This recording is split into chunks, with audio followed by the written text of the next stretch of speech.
It is Theo Gremminger here with me today on the Mind of Mansion program. He's back. Welcome back, my friend. I'm back.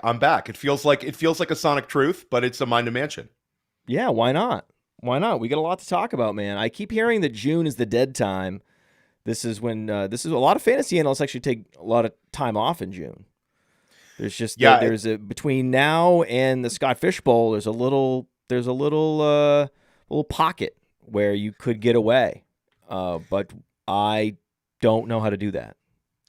Yeah, I don't know how to do that either. I get away like when I sort of have to, but the two of us are kind of put our heads down and just keep working. And even when I'm away, I find myself just like on the computer writing. So I'm not really built like that, but I do have a big trip planned actually in July. It's poor timing, but my daughter's turning 10, so we're doing a big family trip. So I'm making a huge push, and then I actually have a week off towards the end of July, and then back at it to go nonstop from August until I go to Vegas.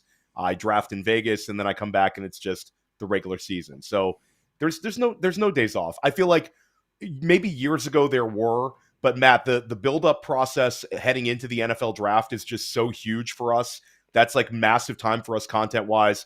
It was huge at Player Profiler. It's huge at Fantasy Points. And then sort of the Senior Bowl on, it just doesn't stop. So it's like the Senior Bowl really is the start of the calendar for the new season of fantasy football for a lot of people who are like hardcore fantasy football fans, hardcore fantasy football players. And now you have like drafts starting way earlier. Like FFPC's doing slow main events right now, and they're starting much earlier. It used to be the 4th of July was like the start of like high stakes season. So now high stakes season has already started. So there's no time off. This is a year-long thing, but it's awesome. What are you doing over at Fantasy Points now? Give the people a little bit of an insight why they should go over there and check out what you're doing. Yeah, so Fantasy Points, I'm doing Fantasy Football Daily is the big podcast that I sort of took over there. I'm doing that multiple times a week. I do School of Scott with Scott Barrett. We did that last year as well. This year, what the hell is School of Scott? School of Scott was the Scott Barrett podcast, and then it became the Scott Barrett and Theo Gremminger podcast. So it's sort of it's Scott and I doing podcasts every single week. Sometimes it's just the two of us, and then we have cool guests on as well. That's a weekly show. And then Dynasty Life came over with me. Matt Kelly is going to be on Dynasty Life in what is it, Matt? Like about a little less than 2 weeks. You're going to be on Dynasty Life. Yeah, I can't wait. Yeah, I'm looking forward to it. You built that podcast up and decided to say, hey, the RSS feed is yours. Let's go. And you're doing some fast drafting on there, which is great. And in the chat, we have Pete Nova, we have Chuck Bass. So you're inspiring a bunch of people to get in this chat and tune in. So the people are ready for you to be back. I went on Chuck's podcast. That was a lot of fun. Big shout out to Pete. Pete's doing really good work over here. And I had Jagger May on the other day on Fantasy Football Daily, and I talked to Dan Williamson like all the time. Dan Williamson is sort of like my Dynasty consigliere, and we also split a bunch of high stakes teams. So anytime it's like I have to go to the mattresses, everybody's got a guy like this where if you're a serious Dynasty player, there's always like one person you want to bounce stuff off of. Dan is certainly one of them. So I talk to Dan all the time. Dan's in Europe right now. Big shout out to Bradley and Dan with Stack Hunters. So big shout out to everybody at Player Profiler. I've seen a lot of the Player Profiler audience guys that I recognize and from YouTube. They've come over and watched some of my shows over at Fantasy Points. So big shout out to everybody over here. So this will be fun today, Matt. Yeah, I think we're ready to do a show. I've got an ambitious show sheet for you today.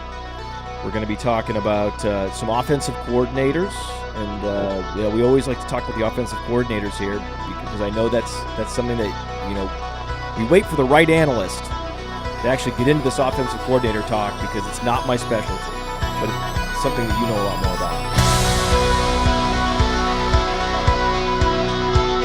Welcome to the Mind of Mansion program, the OG of Player Profiler content. That's right, he's back here with me today from Fantasy Points. and Dynasty Life and so many new programs. It is Theo Gremminger.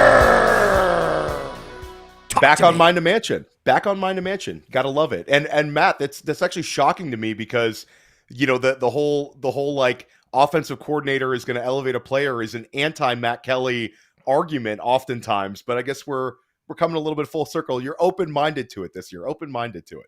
We'll see. We'll see. It might be a good excuse for a debate, for a civil disagreement. We'll see how that goes. And there's a lot of players I want to talk to you about because I have strong opinions. And usually, for the last 2-3 years, I would be talking to you every day about these guys and where we stand and where you stand. And then I would feel either more confident or less confident in my position, and things would change. So I don't have that sounding board anymore. So here's a guy who is polarizing. He's not that talented.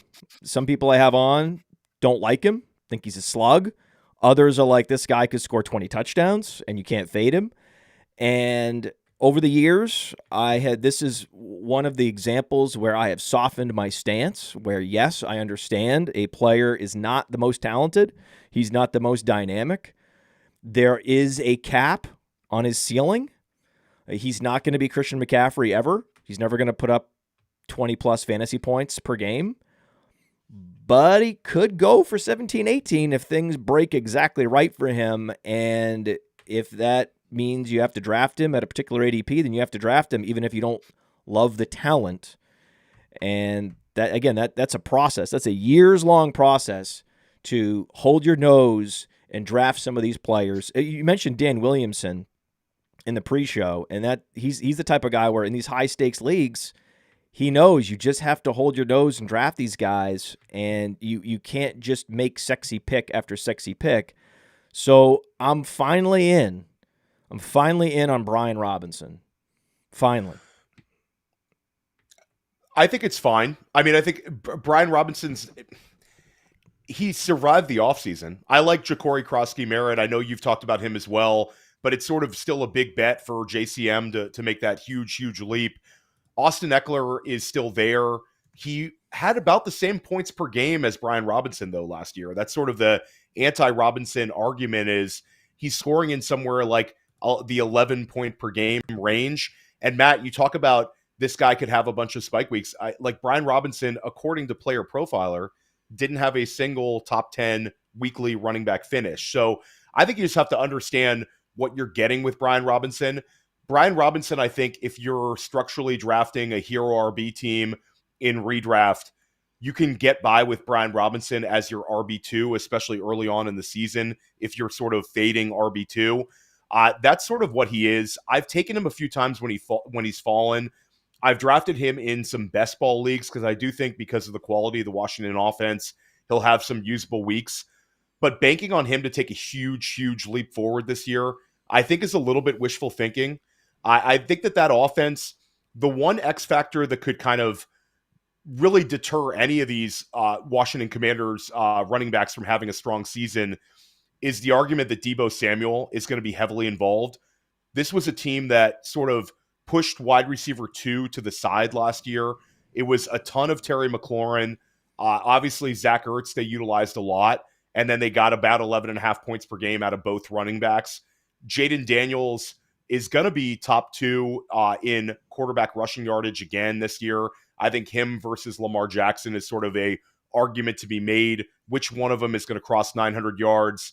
Justin Fields, of course, is going to have a say in that one, but those would be the 3 that I would bet on to finish top 3 in quarterback rushing yardage. So you already have a quarterback sapping a lot of the rushing yardage. Washington as a team, of course, was like top 4 in rushing yardage last year. So there's a lot of arguments to take advantage of these running backs. But going back to Deebo Samuel led the NFL in rush attempts at the wide receiver position for pretty much the last few years. And how much are they going to utilize him as a runner? Just if you add that other dimension, it sort of takes just a little bit more away from these running backs. And it's just a difficult bet for me to make. I did take Brian Robinson in the FFPC Hardway draft, which is one of the early kind of difficult drafts of the year. Dan Williamson's in that one. Bradley Stalder has been in that one before.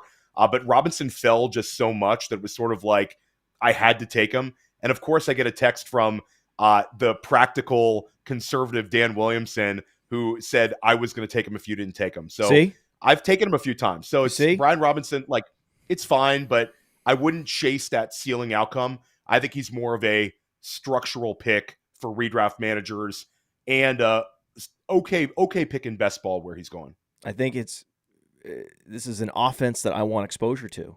I think that's it, man. That's it. Yeah. Sure, Debo's there. Debo could easily go down. As long as Jaden Daniels is upright and playing, that's all that matters, right? This offense is going to be humming. And again, there's going to be injuries. There could be injuries to Eckler. There could be injuries to Debo. There will likely be an injury to Debo. Debo is the most injury-prone wide receiver in the NFL. And last year, if we look at the injury history for Brian Robinson, he was never healthy. I am targeting players that were injured last year, and basically the season was a wash because of hamstring and knee injuries throughout the year held back Brian Robinson.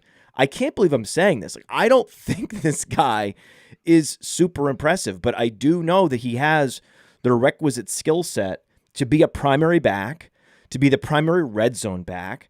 You know they're going to be in all these shootouts all year long. He's had seasons where he's commanded a bunch of targets, and he's been super efficient in the passing game. He was one of the most efficient receivers in the NFL a couple of years ago out of the backfield, where he had 36 catches and 367 receiving yards in that season, and he was an RB2 in fantasy without Jaden Daniels. Right, so I'm looking at 2023 without Jaden Daniels, knowing he got injured last year, still improved his yards per carry. Why? Because of Jaden Daniels.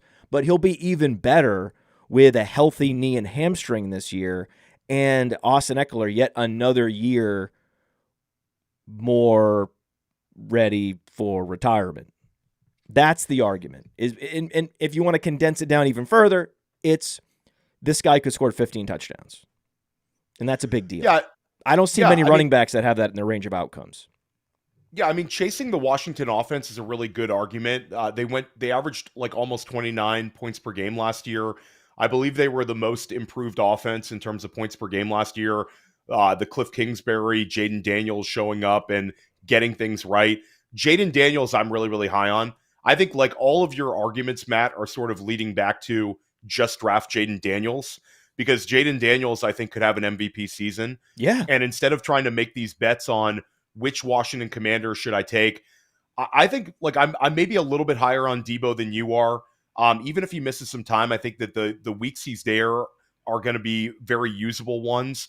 They had no yak ability as an offense outside of Eckler last year. One of the lowest yak teams in the NFL.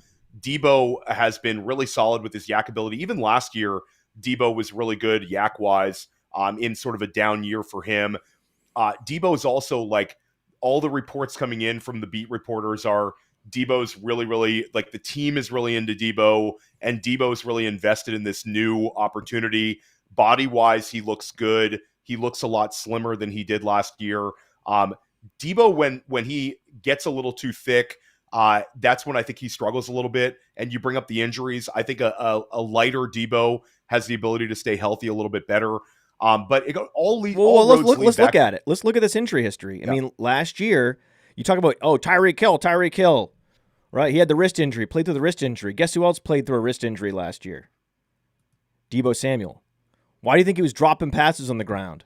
You think it was because he suddenly at age 28 he lost his ability to squeeze the football? No, the guy was dealing with rib, oblique, wrist injury, and started the season with a calf strain. And, so he was not 100% at any point last year. Now, he is very susceptible to injury because they like to play him out of the backfield and just give him a lot more touches than the average wide receiver. And a lot of these are sort of low ceiling, between the 20s rush attempts. That's what the 49ers were doing to him, and that was increasing his injury risk. If Washington can just say, hey, knock it off with the rush attempts for Debo, let's keep him healthy. Let's keep him fresh. Let's keep him as a wide receiver. We have 2 running backs. We don't need, and we also have a running quarterback. We don't need Debo back there. Maybe once in a while as just a gadget play here and there, fine. But these are again, this is what we're targeting. We're finding players that underperformed last year for reasons that are explainable and are not a signal that this player is now dust, right? This player is on a downward spiral. He's turning 30. He's turning 31, 32. Now, Debo's still 29. It's not over for him. He still and he also entered the league as a senior coming out. So I think that there's a bunch of reasons to think that he has one more good year left in him, especially now that Washington, evaluated him and decided to give him a contract. That's also a good signal. This is a smart franchise. This franchise knows what they're doing. So if they're going to go acquire him, I like it. I think it's a good signal, and he's a value. I mean, we talk about what, 7th round? Where are you getting him? Yeah, so Debo's been a guy that's been creeping up in ADP a little bit recently. So he's going around wide receiver 39. So depending on your league, that could be, if people are steaming up a wide receiver, you might have to use a pick on him a little earlier. But he's still going in that wide receiver 4 range, that high end wide receiver 4 range. But Matt, when you talk about those wide receiver 4s, I think Debo does give you that spike week ability. And when you talk about him sort of breaking down last year, the front-loaded production was there. Debo started out the season back-to-back 18-plus point per game weeks. Then he had in week 6 almost a 21 point per game week, and then it fell off. The scoring really, really fell off to the point where he was sort of unusable. But I think when you look at Debo in the range where he's going now, we're talking about him as a really high-end sort of wide receiver 4 with upside in a top-notch offense. It's just a good bet to make. It's not a guy that you have to overload, but when Debo falls into that mid to lower level wide receiver 4 range, just looking at some of the guys around him, it's just ceiling outcomes for Debo that I'm chasing with that, and access to the offense. And also, if you're a fantasy manager who really likes stacking and correlating your quarterback, which is, I think, a strong strategy, and Jaden Daniels, if you're looking to correlate him, Terry McLaurin has just been so pushed up. Terry McLaurin as the wide receiver 16 just seems a little bit rich. And I know he had that wonderful season last year. And Terry's a guy that I know the two of us have always pushed up when we did Dynasty rankings together, Matt. We sort of kept a candle for Terry, even when the seasons were not there, because we really believed in the talent. And last year we got that wonderful season out of McLaurin, but he had 13 touchdown grabs. If he gives you the double-digit touchdown receptions this year, I think he'll justify that wide receiver 16 ADP and potentially beat it. But it just seems like a big bet to make for me to take Terry McLaurin right next to a guy like Rashee Rice and ahead of a guy like Jackson Smith and Jigba, sort of younger wide receivers that we're going to bet on more predictable target volume, where I could just take Jaden Daniels and then make a small bet on Deebo Samuel, giving us a wide receiver 2 type production at a wide receiver 4 price. So Deebo offers us a lot of outs to get access to a top-notch offense, give us a much cheaper correlation play. So there's just a lot to like about Deebo. And Matt, we've seen a really nice trend over the last couple years where veteran wide receiver gets traded and finishes as a wide receiver 1. I don't think that's going to be the case with Deebo Samuel, but we saw it the last 2 years. DJ Moore 2 seasons ago. We saw it last year with Jerry Jeudy. And then this year, I think the Deebo could be a guy that significantly beats his ADP. Traded wide receiver, the team acquiring them views them with more enthusiasm and with a higher level of outcomes than necessarily the market, the fantasy football ADP market is dictating. So a lot to like about Deebo. Look at the season-by-season statistics. His targets went down from 2023 to 2022. So the narrative around Deebo is, oh, he finally got a quarterback. Yay, he's now a top 15 wide receiver. That's all true, but he did it with touchdowns. And with wide receivers, touchdowns are a lot less predictable than with running backs. So when I say, hey, Brian Robinson touchdowns, that's something you could pretty much set your watch by as long as he's healthy and getting those touches inside the 20. And Terry McLaurin is going to be volatile. Even if they're a super prolific offense, which they will be, will he score 10 touchdowns? I don't know. So you're paying full freight for Terry McLaurin. Right? You're paying basically at his peak because, yes, the offense was probably even better this year, but they also added Deebo Samuel. So now there's more target competition. And Terry McLaurin's now a year older. So he's the type of player that I'm happy to draft, not necessarily be overweight on, maybe get like 6% in your portfolio on a guy like Terry McLaurin. But I'd be more apt to draft not just Brian Robinson, but also Deebo. In fact, you could stack if you were stacking in best ball, if you're going to welcome negative correlation into your build, it needs to be one of the most prolific offenses in the league. Like you could get away with drafting both Saquon and Devontae Smith and also Jalen Hurts. That's fine. Right? No one's like, "Oh man, that's too much negative correlation because you're adding Barkley in there." No, this is a good offense. Now, with the Eagles, you could argue that that's actually capping your upside because they don't run enough plays. Their defense is too good. Washington is not quite there. You could argue that Daniels, Robinson, Deebo is actually better because these are much less expensive. You're investing much less ADP wise, and this is a team that's going to run more plays. And it would actually be more like going for Robinson and Deebo would actually be more like drafting, say, T. Higgins and Chase Brown with Joe Burrow. Like, that's very justifiable. As you keep going down the board and you start to get these offenses that are going to score fewer and fewer points, you cannot be drafting the running back and the wide receiver on that team. Because part of the bet that you're placing is that this team is going to be more pass heavy this year, or this team's going to be more run heavy this year, or this team's going to lean on the running game in the red zone. This team's going to lean on the running game in the or the passing game in the red zone. You can get away with having your cake and eating it too with a handful of teams. Washington just happens to be one of those teams, right? But you certainly don't want to be drafting Judkins and Judy. Like that is never do that. Yeah, you don't want to have too much exposure to bad offenses, and you want to have a lot of exposure to good offenses is sort of the big argument here. And I like, you make a good argument. It's sort of the cheapest way to get exposure to an offense that could average north of 30 points per game this year, rather than investing in Terry McLaurin at this really, really inflated cost. So yeah, no, I'm with you, Matt. I think that Washington is a team that's going to be really, really fun to watch. And we've seen the year two quarterback win MVP multiple times over. Patrick Mahomes did it. Lamar Jackson did it. Jaden Daniels is awesome. He's an easy guy to bet on. Who would you rather have at ADP? A.J. Brown or Terry McLaurin? A.J. Brown, no question. Not even close. Why? Because A.J. Brown has had consistent wide receiver one production and Terry McLaurin has not. And A.J. Brown is just an unbelievable Terry McLaurin is a very talented player.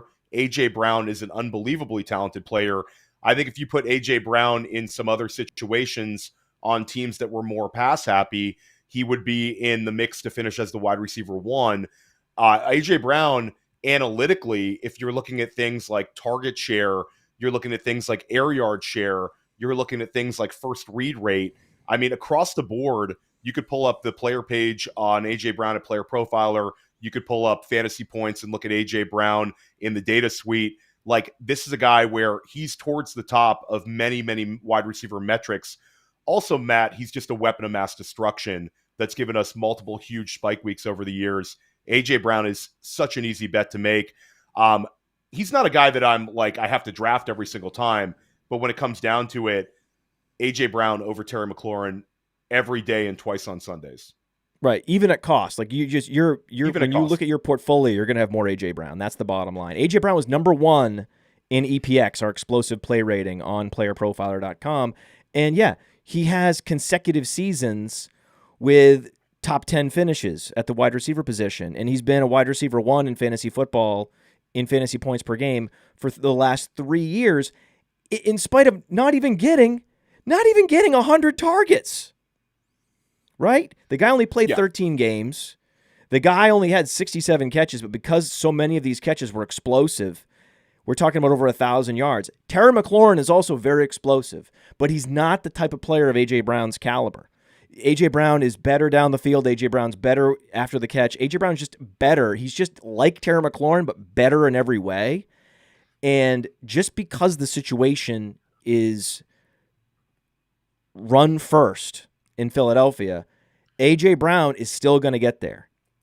And that conference is getting better, right? Washington, it plays Philadelphia twice. So I think there's going to be plenty of opportunities for Philadelphia to get in shootouts and not just, lean on the run and slow the game down like they did last year. The Cowboys are going to be better. Washington's going to be even better.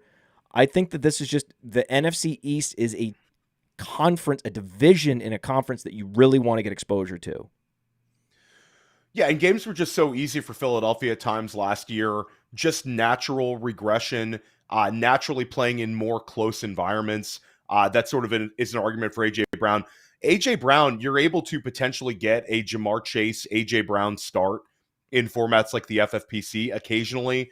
A.J.'s settling in sort of in the back half of the second round, but we see him falling into the third round sometimes as well. At that price, it's really, really strong. Like the only reason I don't have as much AJ Brown is just because he's going so close to Drake London in some formats where I'm on really, really high on London. He's sort of one of my flag plant guys this year. And in some formats, he's going like wide receiver 9. Brown goes like wide receiver 10, wide receiver 11. So London versus Brown has been I'm going towards Drake London. But yeah, I mean, AJ Brown, I'm not going to talk anybody out of drafting AJ Brown. I think he's awesome. Fast Draft ADP, Flex 4. The Flex 4 game is getting more and more popular as we get closer and closer to the season. You draft 6 guys, the top 4 into your lineup every week, best ball style, on Fast Draft. Drafts are happening at least 1 an hour now. It's pretty incredible to see the interest in this game exploding. And, yep, A.J. Brown is going off the board at player 19, right after Jonathan Taylor, right before Drake London. That's exactly where he's going. I like him there. I don't mind him at all because as long as McCaffrey and Taylor are off the board, then I'm very open to pushing the button on A.J. Brown there. Yeah, it's just AJ versus London versus McConkey. It's a slightly younger player, a little bit more of an unknown upside when it comes to McConkey. And then we saw London just hyper-targeted by Michael Penix last year in those 3 starts. London, I think, is the dark horse wide receiver 1 overall right now. It's been a simple formula for finding wide receiver 1s over the last 4 years. It's the player that leads the NFL in targets and leads the NFL in catches has finished as the wide receiver 1 for 4 straight seasons. And when you're looking at players in that range, Matt, like McConkey is just fantastic, but McConkey is sort of in a little bit of the same boat as A.J. Brown. It's an offense where they're going to have a tendency to run the football, whereas Drake London, Bijan is awesome. Of course, they're going to lean on Bijan. Bijan's going to be one of the leading rushers and also one of the leading running back receivers this year, but it's going to be a very consolidated offense. And Drake London, if we're going to look at the Michael Penix sample size from last year, I think this could be the year. It's also Zach Robinson, talking about offensive coordinators. Zach Robinson was a guy that I was really, really hard on at the beginning of last season. I thought the guy could have been a fraud. Instead, he sort of proved me wrong, and we saw a lot of positivity over the second half of the year. And with the move to Penix, Robinson, like this is a guy that coming from that McVay tree, we saw what a hyper-targeted season can be. And I'll say Cooper Kupp, like the peak Cooper Kupp season, I don't think London's going to quite get there, but I think London could be a guy that if we look back, we say this was the best second-round pick you could have made this year in Drake London. I do my top 50, which is becoming a top 100, becoming maybe a top 150 over at Fantasy Points. And I have Drake. It's really as much as I can write, Matt, because I Yeah, do write-ups for these guys as well. So sure. the goal is to get it'll be a 100 in like a week or two. But I'd like to get it a little more expanded. But then when you have to update, you have to write. You know how it is. So Drake London's a guy that I have right around 15th overall. So I'm getting access to him. I took him this week in a FFPC 750 Dynasty startup draft. Like, I'm putting skin in the game with Drake London. I think this could be the big Drake London season. And last year was strong for London, like wide receiver 1 finish. This is a guy that's a proper alpha, had 100 receptions last year, a player of his size getting 100 receptions, nearly 1,300 receiving yards, 9 touchdown grabs. This could be the year that he really takes his production up to another level. So I'm big on London. That's sort of the argument against Brown for the Flex 4 drafters is I just would rather take London. Yeah, I mean, he's going. They're adjacent there. Flex 4. The promo code is Podfather. The promo code is Podfather. You get a $50 deposit match on Fast Draft to go draft either London or AJ Brown or Christian McCaffrey or Jonathan Taylor in the second round. The second round is so fun to be drafting on Fast Draft.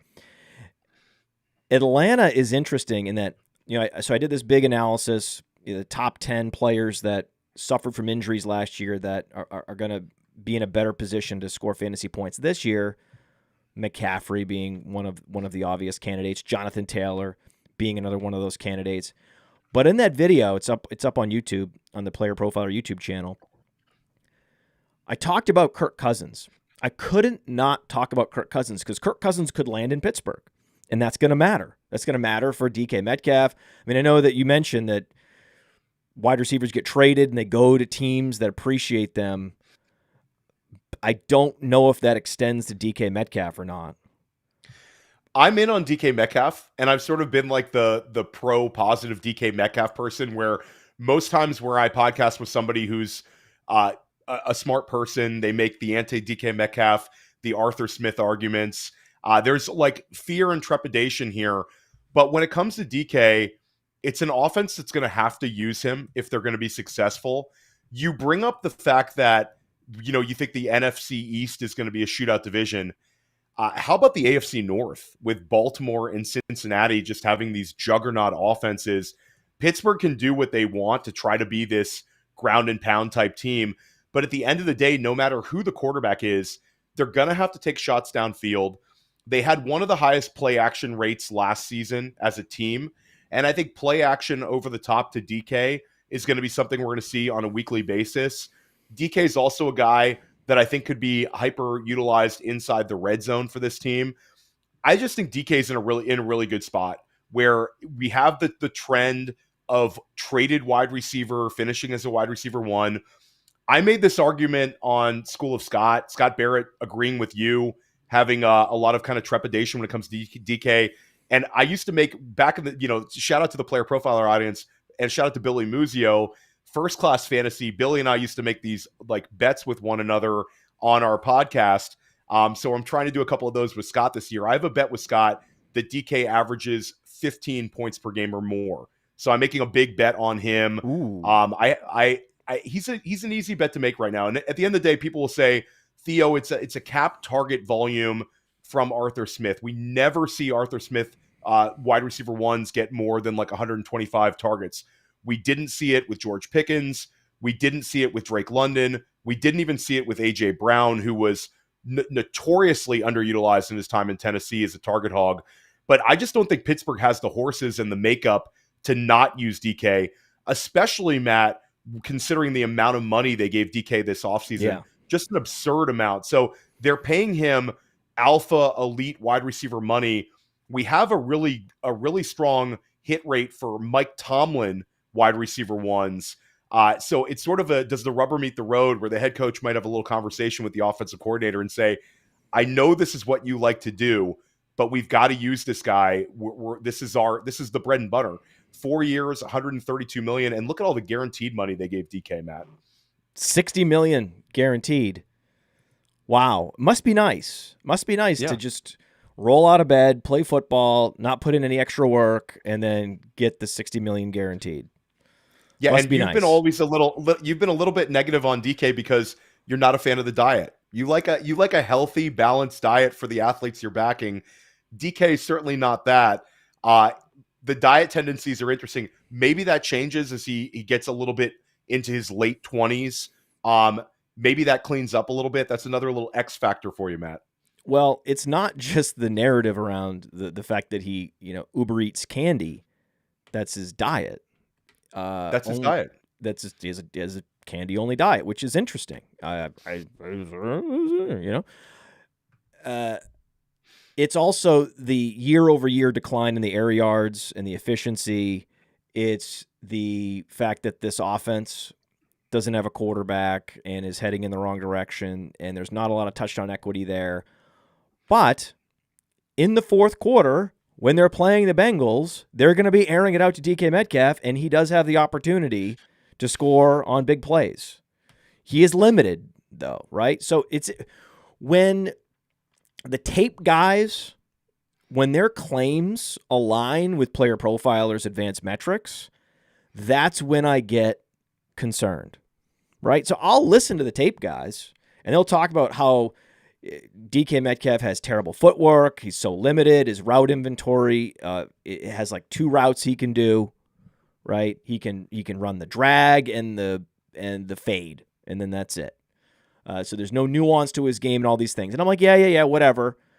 Show me the air yards, right? Show me whatever. And then when you start to not see the air yards, when the league starts to adjust to these weaknesses and take away the production, then I'm like, well, maybe these guys have a point with a guy like DK Metcalf, where I probably would have been more of a DK Metcalf truther 5 years ago. But my process now is like I try to listen to all these voices and then see, is there alignment? And when there's alignment, that's when I know I can fade.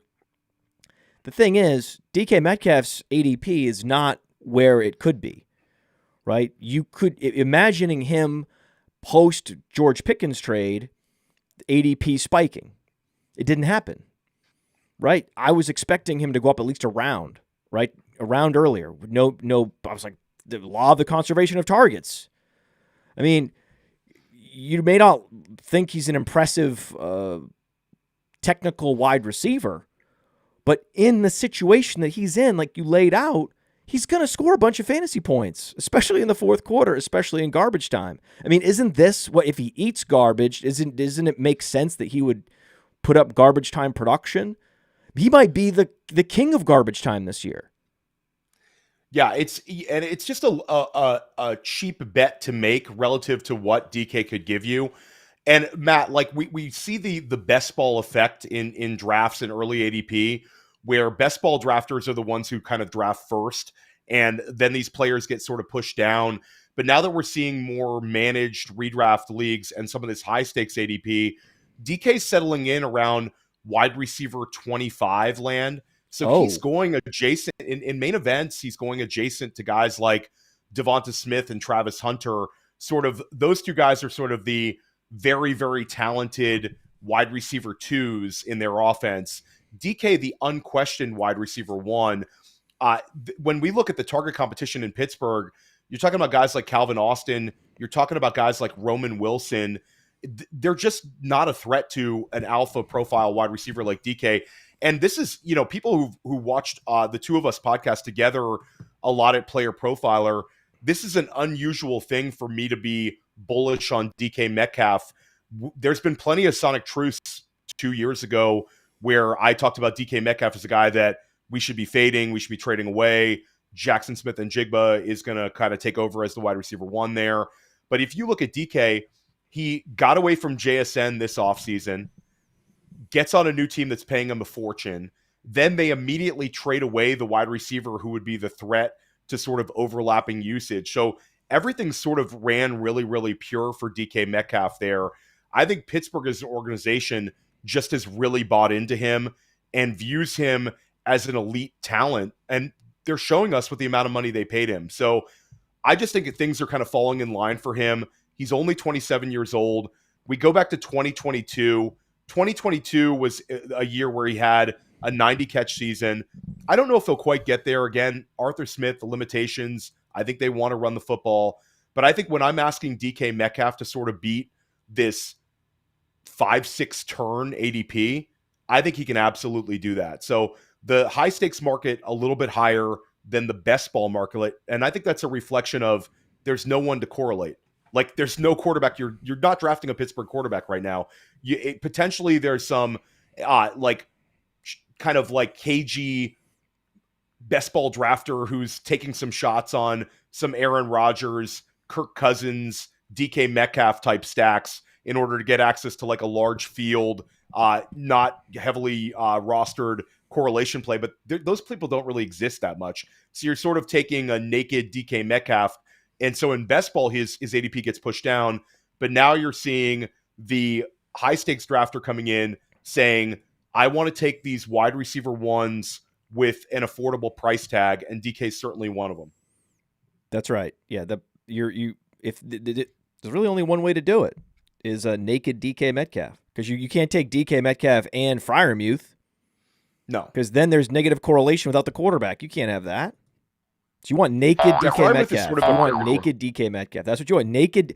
By the way, naked DK Metcalf, candy diet or no candy diet, that's a beautiful thing. I think we can agree on that. What can I say? What can I say? Yeah, we can agree on that 100%. Shout out to Brittany in the chat. I interacted with Brittany pretty much every single day at Player Profiler, so I'll interrupt the show to give a shout out to Brittany, the best graphics person in fantasy. Brittany rocks, man. Brittany rocks. And yeah, there she is. Woohoo! Found her. The chat is so lit, I had to keep scrolling to find Brittany's comment. There she is. Yeah, she's the best. And if we look at the AFC North, as you mentioned, and you look at wide receiver ADPs, you have this one guy who is the number one receiver. He is the undisputed number one. There's really no other option behind him in DK Metcalf. And then you have the same thing with Zay Flowers in Baltimore. But in best ball, you're drafting Lamar Jackson, and then you're drafting Zay Flowers. You're drafting Zay Flowers, and you're drafting Lamar Jackson. And you have to draft Zay Flowers at a particular ADP or risk not stacking him with Lamar Jackson, and that would be a disaster. Whereas the demand for DK Metcalf is much lower because no one is in a hurry to stack him with anybody. So, I mean, you could try stacking him with Aaron Rodgers, I guess, but that means you've drafted Aaron Rodgers in best ball, which is a terrible idea.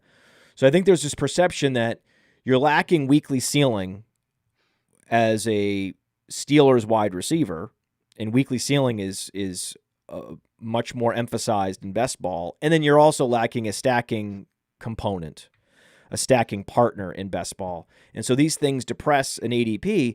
These high stakes drafters, they come in, they're referencing best ball ADP. It could be FFPC best ball. It could be underdog best ball, whatever ADP it is. They're referencing this ADP, and that's where the baseline is. And then when you come in and you start to be one of the first drafters at the FFPC in the main event, you could conceivably get a full round discount on DK Metcalf, because DK Metcalf's a completely different thing in a managed league. When you're choosing who to put in your lineup every week, it's actually a DK Metcalf you're feeling the most comfortable with, because you're like, oh, they're playing the Bengals. DK Metcalf is a smash this week. They're playing the Ravens. DK Metcalf is a smash this week. Whatever the case is. Oh, they're home against the Browns. Like, you could make a case for playing DK Metcalf because it's a soft matchup or because it's a shootout matchup. There's very few situations where you wouldn't be inserting DK Metcalf into your lineup. So there, it's like he's actually a set it and forget it type wide receiver in FFPC. And so it's just an incredible example of where the ADP for a wide receiver can vary based on format, but there's certainly going to be a delay because of the perceived market demand will push down the Metcalf ADP initially. And then it's so rare that you see a wide receiver going earlier in the FFPC, because the FFPC rewards tight ends, tight end premium. There are fewer wide receiver positions in the starting lineup, so running backs go earlier generally in the FFPC. So it's just, I can't even remember the last time I saw a wide receiver going earlier in the FFPC, but we might have stumbled upon a singular example of receiver with particular traits in a particular situation, which would lead him to going actually earlier in managed leagues and high stakes leagues like the FFPC than in a start 3 wide receiver best ball format like Underdog. It's wild. Yeah.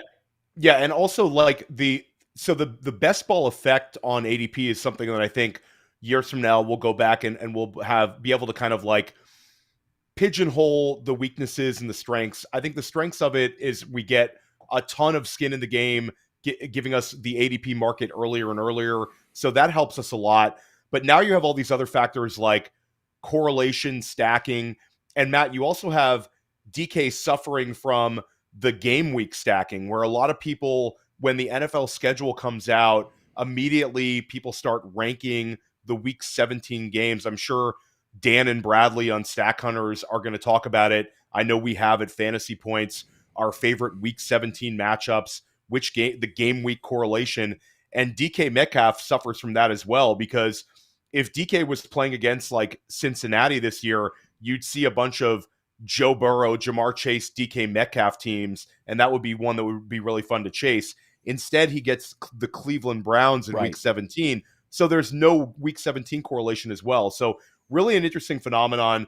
I just think it's this year you have the ADP marketplace is really pushing down a lot of these clear wide receiver ones in bad situations.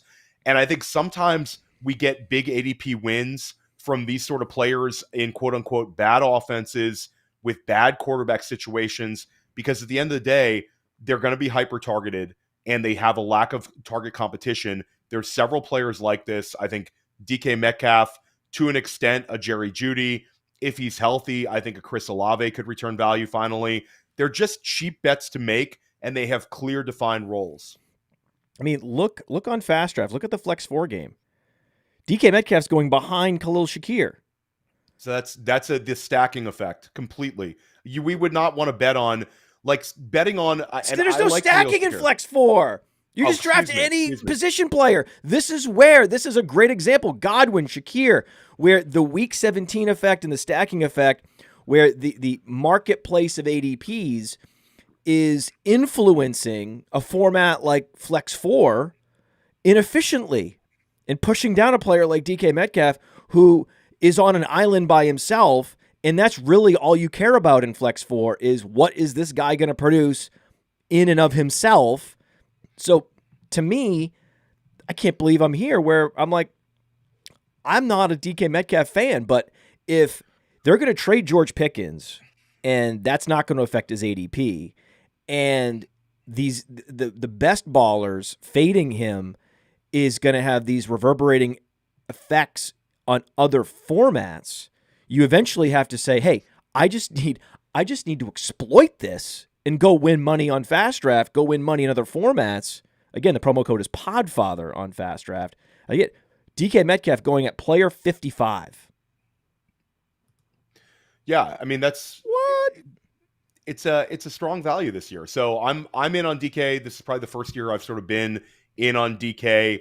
I don't know if I'll still be in on him in August. I do think, Matt, if we see even one of these older quarterbacks settle in, as long as we have quarterback clarity in Pittsburgh and it's not going to be like a Mason Rudolph situation, then I think DK's ADP will come up a little bit. If it comes up too much, I'll pump the brakes a little bit. But I think right now he's a guy that I'm willing to take a bet on. It's a cheap bet to make, and I think this could be a rebound season for him as sort of the focal point of an offense. Now, again, let's stick with the theme. Wide receivers on bad teams that everyone has finally given up on, and we're finally moving in on. And that's DK Metcalf, and that is Calvin Ridley. Now, with Calvin Ridley, this is actually a player you can stack in best ball. Happily stacking him. You know, in these builds where you're drafting 3 quarterbacks, Cam Ward's a great guy to draft. What a great backdoor stack that is. Ridley and Cam Ward.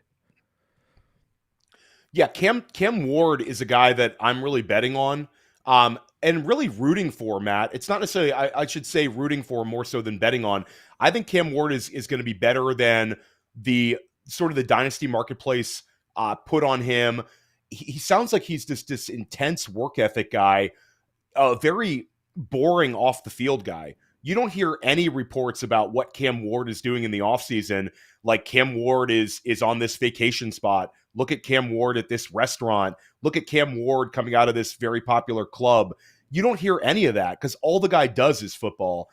He's talked about this sort of, he's a guy that rose up, was an incarnate word player, then goes to Washington State, and then ends up having this wonderful season in Miami and moves up and is the number one pick in the NFL draft. They didn't give Tennessee a single primetime game. Matt, when's the last time that we saw a number one pick quarterback not get a single primetime game? So it's really the NFL saying we don't care about this situation. But I think Cam Ward, like everything you hear about Cam Ward, there's been some reports out of Tennessee. The guy goes to the team to work out like during OTAs. He's showing up at 5 a.m. to get like extra reps in, to get extra workout time in. This guy's just a maniac. We love these guys that are hyper driven, love the game of football, and are maniacs in their approach. And I think Cam Ward is certainly that. And it's such a low bar for him. He doesn't have to be a fantastic quarterback. He just has to be an okay quarterback. Tennessee's had futility on offense. Last year, they were bottom 6 in scoring. The Brian Callahan experiment got off to a terrible start. Will Levis, obviously, that didn't work out in Tennessee. But Cam Ward, they seem to have a lot of enthusiasm and a lot of faith in as an organization. And all he's got to be is middle of the pack to support a number one target like Ridley. Like Calvin Ridley's interesting because we saw last year when you get a improved quarterback situation with a rookie, what the veteran wide receiver one is able to do reflective to his ADP. Last year, people love to point out the Terry McLaurin, Jaden Daniels corollary, and I think that's way too much of a bar for Cam Ward to kind of climb. He's not going to give you Jaden Daniels production, but then we look at Cortland Sutton. Sutton was sort of in this same realm as Calvin Ridley, a guy that was a clear wide receiver one on his team, but one that the ADP market was pushing down into, the low end wide receiver 3 land. Now you're seeing Calvin Ridley going off the board as the wide receiver 32-ish, depending on your format. So somewhere between wide receiver 30 and wide receiver 35 is where you're going to get Ridley. But Matt, if you pull up his metrics, this is the clear wide receiver one. Yes. He's had 256 targets over the last 2 seasons combined on 2 separate teams. They paid him a fortune, and they didn't go out and draft target competition for him in the NFL draft. This is a team that really they're all in on Ridley being their wide receiver one. There's a complete lack of target competition for him. We talked about it with DK Metcalf. With Ridley, we get him cheaper, and we actually have clarity on the quarterback situation. Ward has enough mobility to evade pressure. He's got a big, lively arm, and I think he's going to hyper target Ridley. So Ridley's a little bit older, but I think this could be this year's Cortland Sutton could be Calvin Ridley. Yes. It's interesting this year where, man, you're drafting in the first round. It's late in the first round. Sure, you could draft one of these receivers that are there. You could draft Amon-Ra St. Brown. Sure, that's great, fine, good. But you're passing up on Ashton Genty, right? Ashton Genty's, every pick at every slot in a first round, whether it's Barkley, whether it's Gibbs, Bijan, Genty, there's a super stud running back that is a siren song, right? In the second round, you have McCaffrey and Jonathan Taylor. The 101s from the past few seasons are now available in the second round. So if you ever wanted to go RB with a robust RB build, this would be the year to do it. You're going to maximize your upside in the first 2 round run. We've never seen this. The amount of upside you could get if you go, say, Genty McCaffrey in the first 2 rounds is extraordinary. Or you go, let's say, Bijan, Jonathan Taylor. Extraordinary. Absolutely extraordinary. And this is, again, a rare situation where in the running back dead zone. And like last year, I'm shopping in the running back dead zone. I was talking to Alex Dunlap. He's like, there's a bunch of running backs in the dead zone I love. And I'm like, yeah, I'll draft Brian Robinson. We talked about, for very specific reasons. But look at the receivers. We've never seen this, where the guys that are top of the league in air yards are typically the guys that are going in the early rounds. Now the top guys in air yards, Cortland Sutton, Calvin Ridley, historically, who's been a top air yards receiver, DK Metcalf. I know he's been in decline, but we're betting on a resurgence. Certainly Pittsburgh is. I've never seen this. Zay Flowers is a number one receiver with an incredible skill set. If you are worried about a guy like DK Metcalf because he's not polished, well, Zay Flowers is one of the most polished wide receivers, and he is the clear number one in a prolific offense. And so you just go down the board. There's so many receivers available on offenses that are either lower volume, that could easily crank up the pass volume this year, depending on how their defense performs and the types of game environments they get into. Or they're just receivers on teams where fantasy drafters don't respect the quarterback or are worried for no reason. I think the Calvin Ridley one is the best example, where I don't see the reason to worry. It's weird. Like in past seasons, there's been all these red flags around Calvin Ridley. This year, it's like he put all those concerns to rest by commanding like air yards at the top of the league last year and then getting a big quarterback upgrade. This to me is very much a similar situation to what we had last year with Terry McLaurin, where it's like we know this guy is going to be the focal point and he's going to be winning and operating in all quadrants. And they just got a big quarterback upgrade. That's a big, you could argue that's as big a quarterback upgrade as there is around the league. Go from Will Levis to Cam Ward. Cam Ward, if you have a quarterback who is blessed with the requisite size and the big arm, if he's one of these, I'm going to wake up at 5 a.m.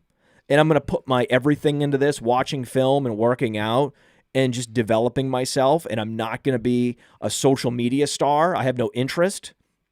And when you watch these practices where he's working out with Shedeur Sanders, it was so clear where he was just condescending to Shedeur Sanders for all the right reasons. Like you deserve that kind of condescension. He doesn't have time for a TikTok with you. You're trying to work out. He's there to work, not to play. So you absolutely love to see that, especially when it's a guy with a huge arm. If it's a guy that's just a try hard, then it's like, okay, maybe he can develop into a nice little game manager, and that's fine. But when the guy with the big arm going at the 101 has no interest in marketing himself, just being the best, it shivers down my spine, dude. Yeah, for sure. And with Ridley, this is a guy that's a very cheap bet to make. So I know some people probably don't like the DK Metcalf call. And even at 55 overall in an FFPC main event, that might be a big bet to make. When it comes to Ridley, you're getting him in the 70s. This guy's falling in some of these high stakes drafts. And Matt, at the end of the day, you bring up like the structural drafter chasing these guys. I don't necessarily think it's that. I think it's just when we're in these ranges of the draft, can I find top-notch potential outcomes for my flex? And Calvin Ridley could end up being a guy that you just set it and forget it. You're drafting him in sort of a flex range for certain formats. You're able to get him as your wide receiver 3. And it's just a argument against the target competition. There's really nothing there. You bring up like a Pat Freiermuth and potentially let's say Jonnu Smith gets traded to Pittsburgh. Like those two guys are a thing. When it comes to Chigakonkwo, this is a guy that has never been a consistent target earner. I don't dislike Chigakonkwo, but he really is what he is kind of guy.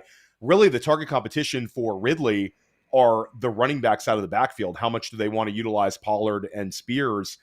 That's sort of the weekly predictable guys. Like Tyler Lockett coming over doesn't scare me at all. I think Lockett is a fine player who's going to fade off into the sunset. and play in the NFL about as long as he wants because he's a high character guy that's still pretty good at playing football, but he's not going to sap into Ridley at all. So Ridley's a guy, like I keep bringing up Cortland Sutton. The parallels are just very, very similar. The market last year didn't want to draft Denver Broncos at all. There was no enthusiasm to draft any Denver Broncos. It was the forgotten team in every single format. And Cortland Sutton ended up giving us a career year. Ridley could end up giving us a really, really strong season. And we only have to go back 2 seasons to see Calvin Ridley finish as a wide receiver 2 in Jacksonville. That's how he earned this big contract in Tennessee. People hated the contract, but at the end of the day, he's getting paid a ton of money. And now all he's got to do is get a 25% target share from a number 1 overall pick quarterback. Doesn't have to be too simple, Matt. It's just a cheap bet to make at this sort of very cheap ADP price tag. My larger point is you're drafting a Jahmyr Gibbs. You're drafting a Bijan Robinson in the first round. In previous years, structurally, you could not draft another running back in the second round. That would have been crazy. You did not want to do that, right? Partly because of the running back options that were available in the subsequent rounds. This is an interesting spot where now you can feel confident drafting Bijan in round 1, and then if Taylor or McCaffrey in particular slip a couple picks, do it. Push the button. I'll push back. I think the McCaffrey second round value drafter that was drafting him earlier, like that ship has sailed. Like we're seeing him settle in early in FFPC, early in NFFC. Like if McCaffrey is healthy in August, he's going to end up being right next to Ashton Genty. I think drafters are going to push him way up. You make an argument with Jonathan Taylor. I get it. Jonathan Taylor is a guy that I'm not like completely out on. I just would rather have the Devon Achane, Derrick Henry access in the second round than Taylor. So I guess we're just sort of butting heads, but I do agree with you fundamentally. Well, but no, hold on. For a month, Genty McCaffrey at the 1-2 turn was a thing you could do. And it's corrected itself. I think that the correction is those two guys. I think that the correction will be, if we're trying to predict the way ADP will be 6 weeks from now, is I think it's going to be McCaffrey chasing Genty a little bit as the RB4.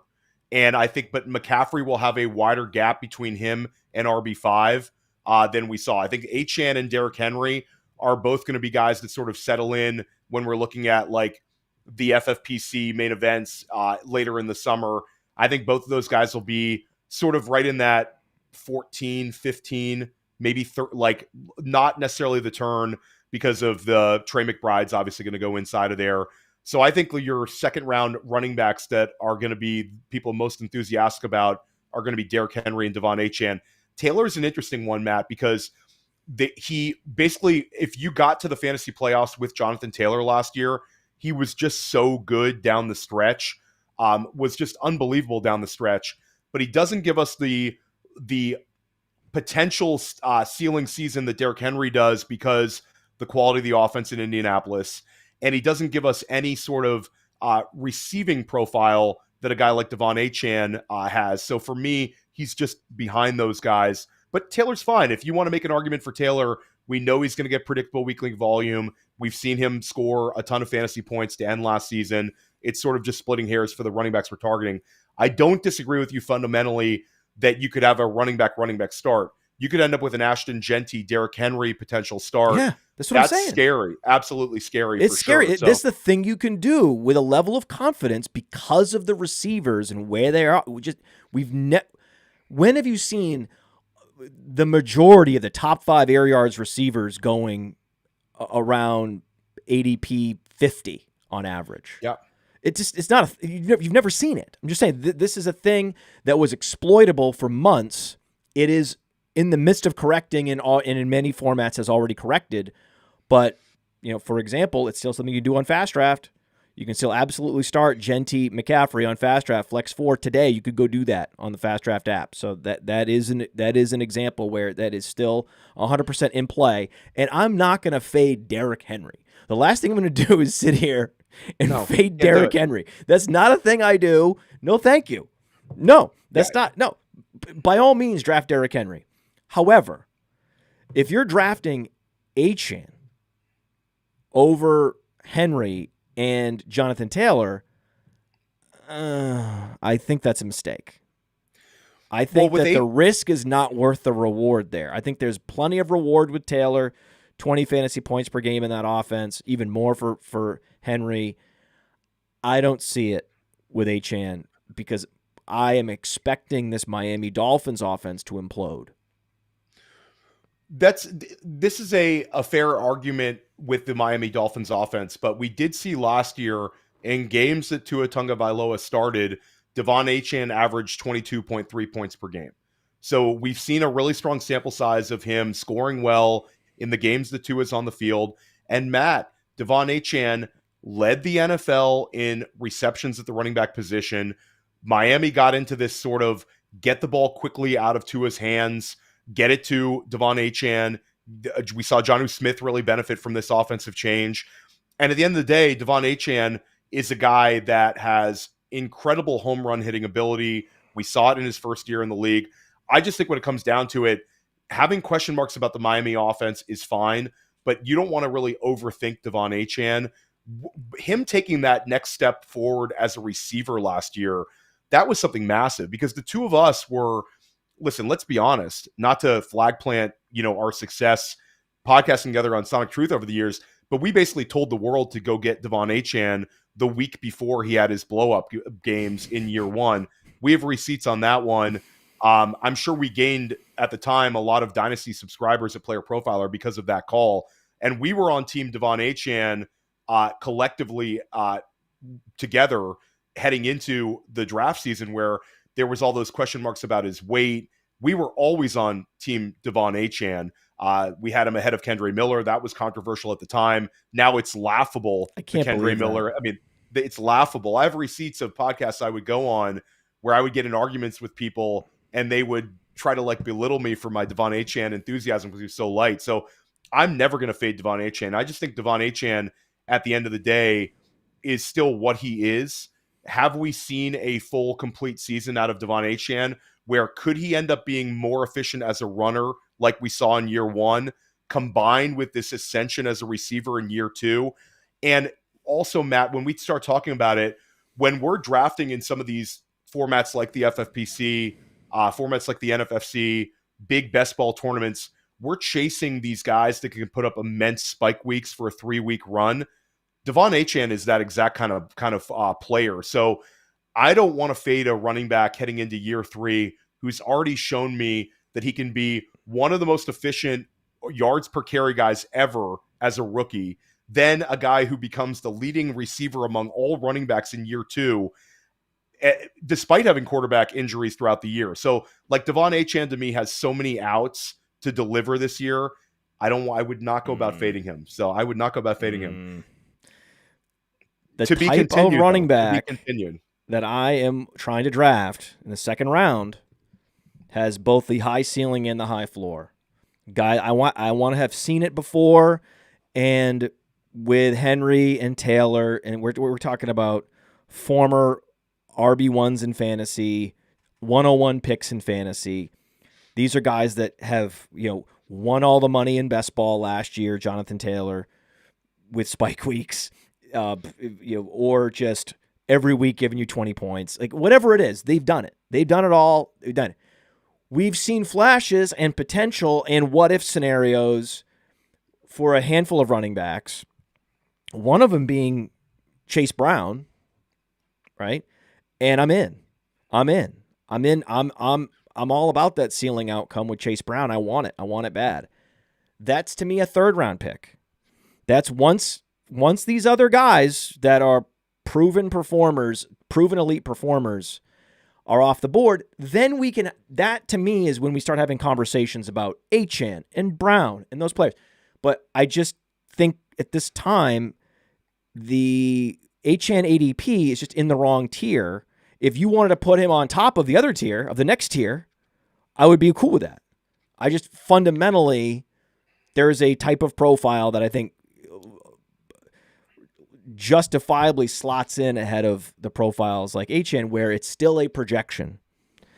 And you're projecting into a headwind of the Dolphins offense. Because you also talked about people, hey, Tyreek Hill is going to be back. Tyreek Hill was the wrist injury last year, held him back. Now he's healthy, and he's going to be Tyreek Hill again. Well, where are those opportunities going to come from? Because you just said that they just changed the offense. Are they going to change it back because Hill's healthy? Well, I'm out on Hill at his current ADP. I think okay, Hill is thank you, because I am too. Yeah, and again, this is because the offense is not the offense I want to be investing in. So I'm happy not being invested in either of these guys. But there is you can't be drafting both Hill and Achane at their current ADPs or be especially overweight on both this year. I think that's a big mistake. If you want a flag plant on Achane this year, good. If you want a flag plant on the healthy wrist, which I would not do because we're talking about a field stretcher in his 30s who has a history of volatility, I'm not in. I'm out. But you can't be on. You absolutely cannot be in on both. No, you definitely can't. And I think with Hill, you can read my top 50 rankings over at Fantasy Points. It's a free article, and I'm going to expand it to 100 maybe next week. I had HN very high up in it. Go read about that. I had Tyreek Hill at 45th overall, which I think is about as low as I can get before it gets kind of ridiculous. So I'm going to have no access to Tyreek Hill if I'm ranking him there because, Matt, you're seeing Tyreek Hill going at the 2-3 turn, which I think is really, really, really optimistic for a player who's his target. It's an unbelievable thing. He's 31, and we saw the points per game average drop by 10 points per game in PPR. And then you want to go into the analytics. This is a guy whose target share dropped 10%. So I understand we find out about the wrist at the end of the season, but at the end of the day, it's really hard for me to bank on a older wide receiver returning that sort of value. I'd actually be more inclined to take on Tyreek Hill as a mercenary. If you want access to Tyreek Hill, take him as a mercenary target for a win now dynasty team, where if I'm wrong and Matt's wrong and you get one more big season out of Tyreek Hill, I can get him for so cheap in dynasty as the 1 year bet. But in best ball and in redraft, Matt, I just think it's kind of funny to me that we're seeing Tyreek Hill going ahead of Jackson Smith and Jigba. It just doesn't make sense. I can take this younger player who just had 100 receptions, even though we have question marks about the quarterback. I can get JSN cheaper than I can Tyreek Hill. Doesn't make sense to me.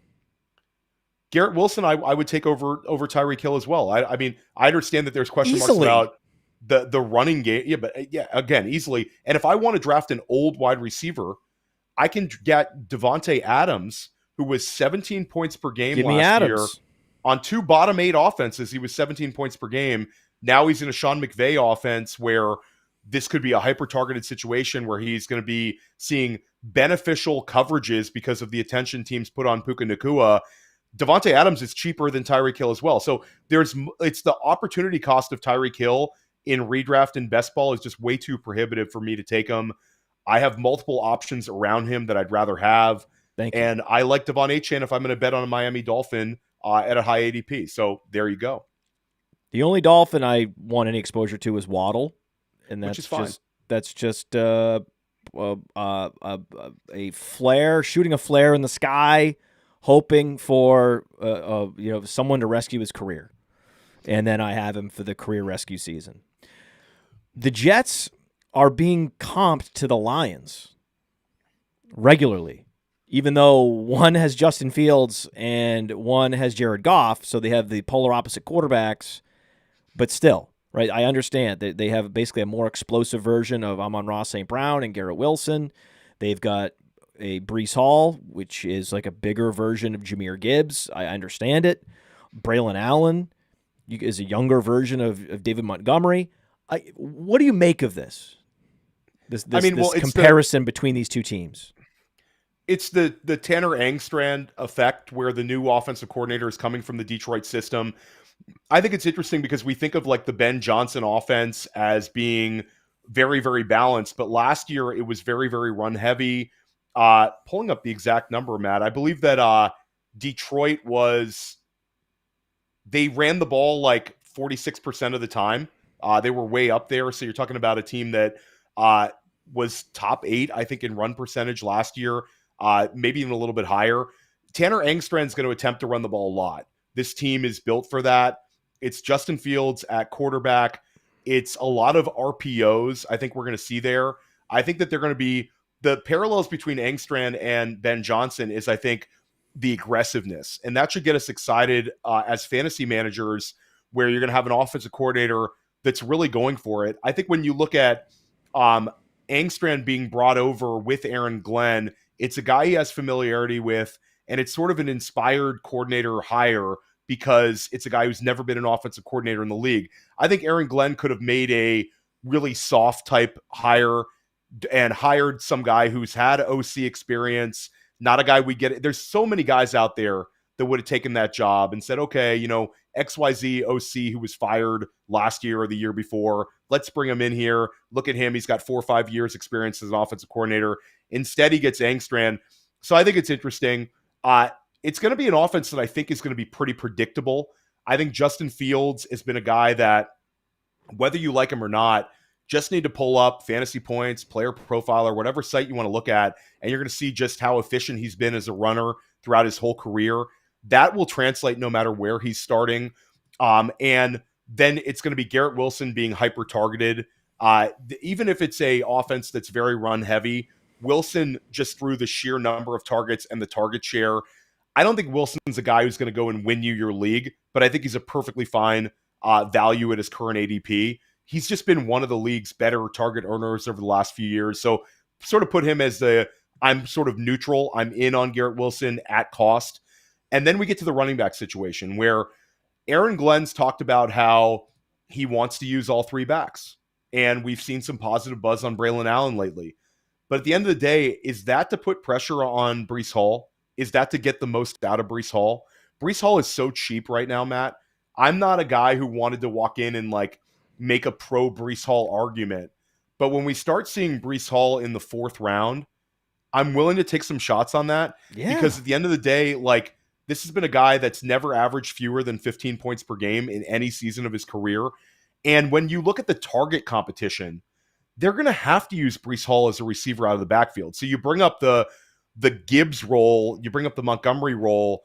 Braylon Allen's sort of like his own little guy on an island where they'll use him on some power running plays, maybe some usage inside of the red zone.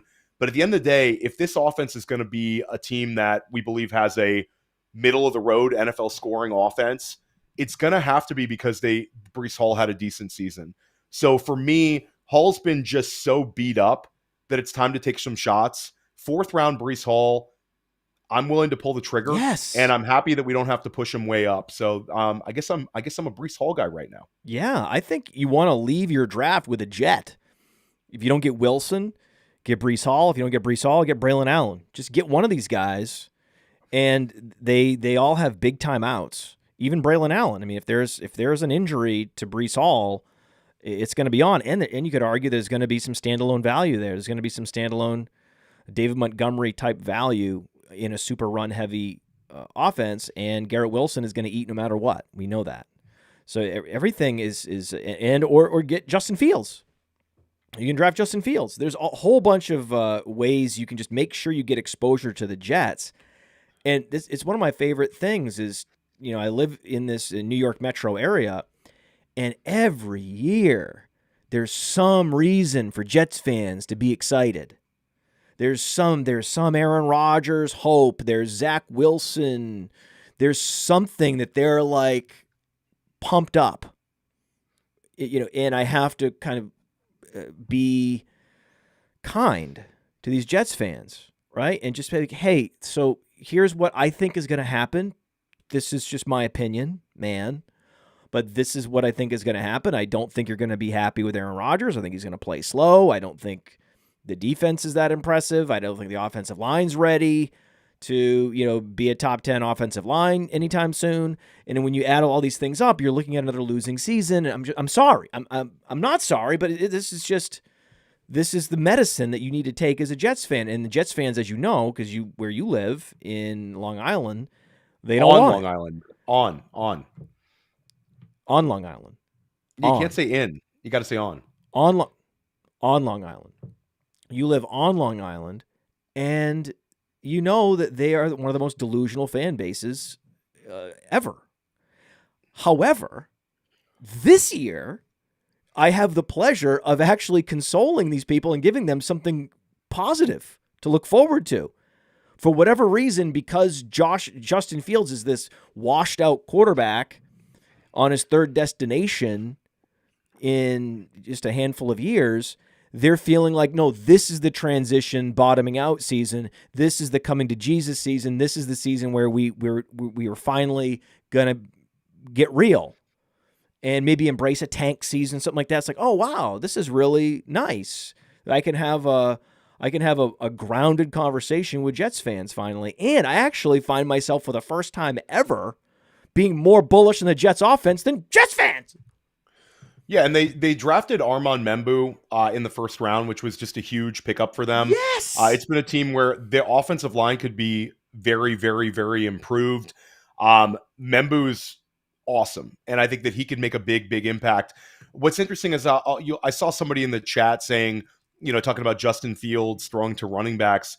The check down rates for Justin Fields were actually fine. Like he's a guy who's been willing to check down. He's never played with a running back who's been as prolific as a pass catcher as Breece Hall. You talk about in Chicago playing alongside guys like Khalil Herbert, and in Pittsburgh last year in that short sample size, Najee Harris was not a heavily targeted player, but the check down rates, if you want to go by tendencies, they've been there. But I think a lot of it's just on the offensive coordinator. I think there's going to have to be design looks for Breece Hall based on the lack of skill position players that put pressure on opposing defenses. There's just not enough horses there outside of Garrett Wilson to not use Breece Hall, the pass catcher. And maybe you take a little bit of the load off of Breece Hall by utilizing Allen as the runner. But I just think at the end of the day, it's just a simple bet. We want backs to catch passes. The Jets sort of have to use Breece Hall. And if the Jets don't use Breece Hall as a pass catcher, that offense could really, really be awful next year. So just based on the players on the roster and rational coaching, and if we think anything, like if you're Aaron Glenn and you're bringing over somebody from the Ben Johnson organization, this is Aaron Glenn's first head coaching job. He's not going to bring over some dummy. It's not going to bring over some puppet. I think it, like we talked about, it was an inspired hire. The Ben Johnson / Dan Campbell coaching tree gets larger this year. We'll see what Engstrand has, but aggressiveness, creativity, those were things that Ben Johnson was known for. In a different way can it be known for with Tanner Engstrand. So I think it's a little bit of we get ourselves in a lot of trouble, Matt, when we trust rational coaching. We've been burned many times over by guys in the NFL doing things that are just inexplicable. But if we're going to take a bet, Breece Hall's given us an RB2 overall finish. Certainly, if you go on Player Profiler and you look at some of the explosive rates, he took a step back last year based on where we saw him in his rookie and second season. Was clearly less explosive. But at the end of the day, it's a bet on touches and it's a bet on Breece Hall being utilized as a receiver. And I don't think that's that hard of a bet to make, considering you get him now in the fourth round. No. And by the way, I know that the Cowboys have the most delusional fans, okay? You're not going to get more delusional than Cowboys fans. I understand that. But the Jets are pretty close. Jets fans are pretty bad, too, okay? So I'm not saying the Cowboys fans aren't delusional. I'm saying Jets and Cowboys fans are both delusional, just in a different way. They're delusional. Everyone, this is a truth. There's no arguing this. And I'm just saying, this is a great place to be. This is a great place to be where there's been a bottoming out of morale in Jets world, and Theo and I can come in and be like, actually, guys, could be a fun season. Why don't you and I think a lot of up? And I think there's a lot of fan bases out there that get super hopeful about their team. I don't think it's just Jets fans and Cowboys fans. Like I think that NFL, it's a new offseason, Matt. A lot of times you see fan bases sort of like overinflate their chances. So Jets fans, I'll give them a shout out. I go to a Jets game or two a year. Very knowledgeable fan base. So they've been burned a lot of times over. If Aaron Rodgers doesn't get no hurt, doubt.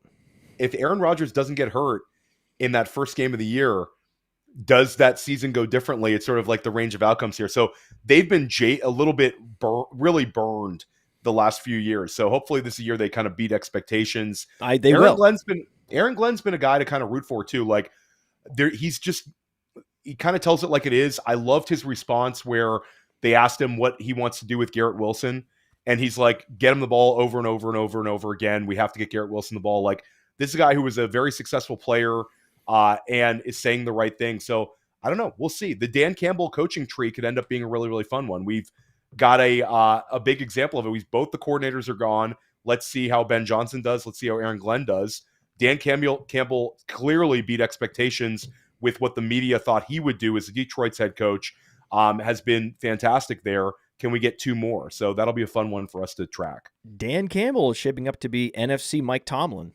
It's really, it's what's happening. It's pretty cool. Pretty cool. And if I were a front office, if I was an equity holder in a team, I'd be watching this Pittsburgh team. And because the message boards are not looking kindly on Mike Tomlin, right? Yeah. They're already preparing for a bad season. If Mike Tomlin gets fired, someone needs to swoop in immediately. Immediately. Yeah. I would be like a shark. I'd be circling that team. If I was thinking that I needed an upgrade of my coach, I'd be in a market for a new coach. That would be the time. I'm like, oh my God, if I could somehow just get in there and pounce on a Mike Tomlin if he ever becomes available. Oof. Yeah, the Mike Tomlin, it's funny because the Pittsburgh Steeler fan is like become frustrated because they have all these playoff losses under Tomlin, but he's also had 18 straight seasons without a losing record, which is just unheard of. And it's like it's almost comical. It's where crazy. Other fan bases, like there's about 15 NFL teams who would hire Mike Tomlin the minute he was fired from Pittsburgh, and the Pittsburgh Steelers fans might get something that they really didn't want to see, where they've been a team that are winning every single year. Let's say Tomlin's gone, maybe the floor really does fall out from under them, and we see like something we haven't seen in nearly forever, futility out of Pittsburgh. Could Pittsburgh become like a 5-win team in consecutive years? Then I think the fan base might say, we kind of asked for no Tomlin. Now we're really not getting what we bargained for. So it's funny, sort of the disconnect from a fan base versus the general NFL fan when it comes to viewing a guy like Tomlin. Yeah. So yeah, the Giants fired Joe Shane. They hire me, and they're like, we have no confidence in Dayball anymore. I'm like, I like Dayball. I think we got to move on from Dayball. We got to start fresh. I'm like, okay, no problem. Tomlin, you're in. Giants head coach. Let's go. Oh, 1,000,000%. Let's go. That would be the first order of business right there. First order of business. So we talk about some wide receivers. You see who would you rather? You have a couple wide receivers that eked out 1,000-yard seasons last year in very different ways. Look at Jamison Williams and Mike Evans. Eked out 1,000-yard seasons in very different ways. Okay? Now, I know that Evans goes earlier for various reasons, but Jamison Williams is being steamed up.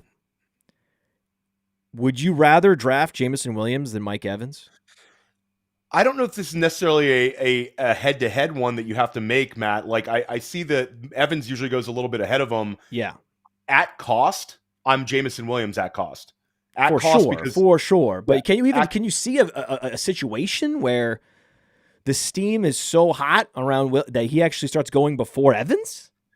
I'm not sure if he's going to leapfrog Evans. I think Evans is pretty insulated, where Evans won't fall outside of the low-end wide receiver 2 range. Yeah. Where it's going to take a little bit for Williams to get up into that wide receiver 20 range, even if there's enthusiasm. I will say I'm bullish on Jamison Williams. I think Jamison Williams has been a guy that last year we saw take a big step forward as a pro, cross the 90 target barrier.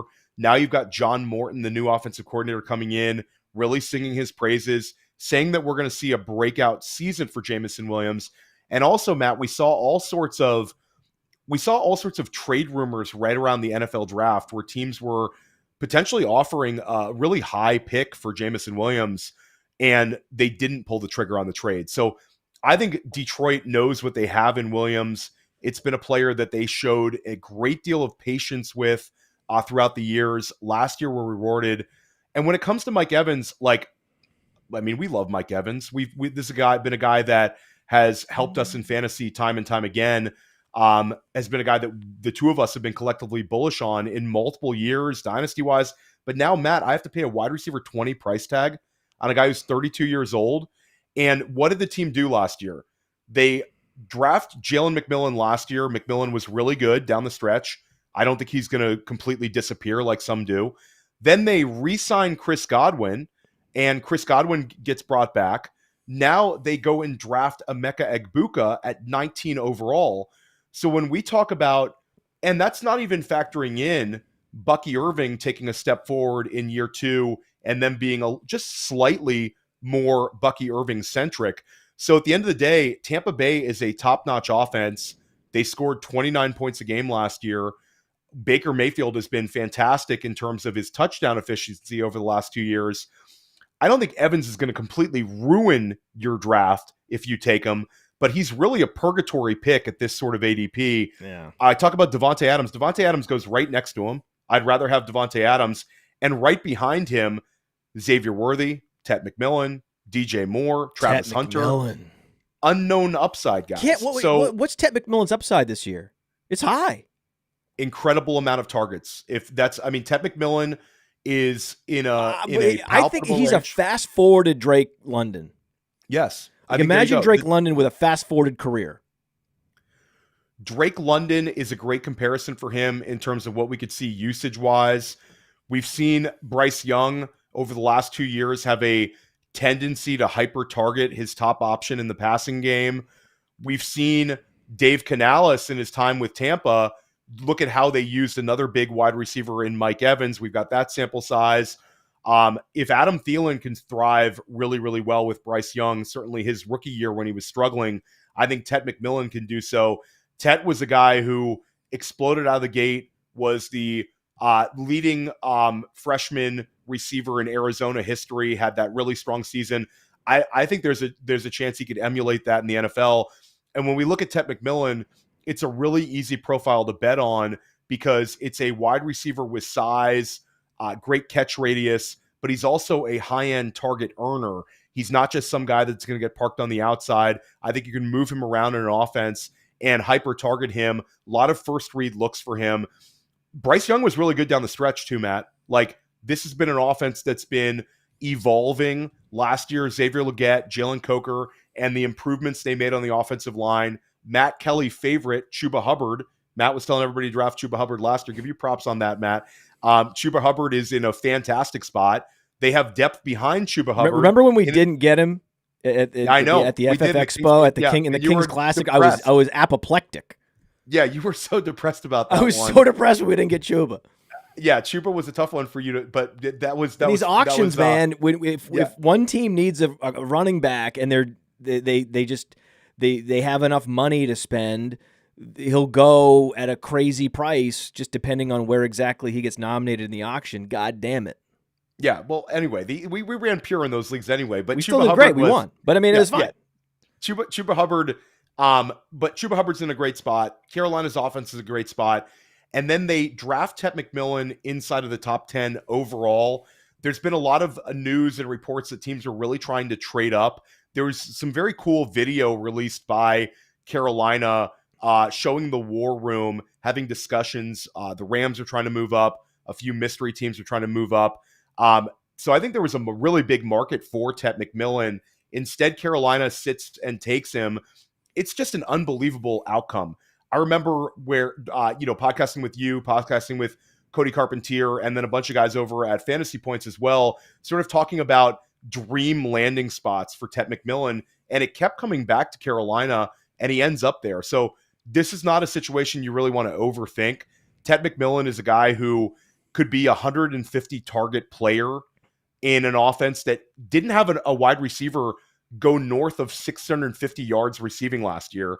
It's unbelievable. Like, Ted McMillan's in a perfect situation. I mean, unbelievable. That's just that Mike Evans goes before Ted McMillan is that's so fantasy football, where the confirmation bias that's built up over 10 years of a guy putting up 1,000-yard seasons can overwhelm every other signal that exists, every other projection point, where you just have cognitive dissonance on Ted McMillan and be like, no. I hear you. I see it.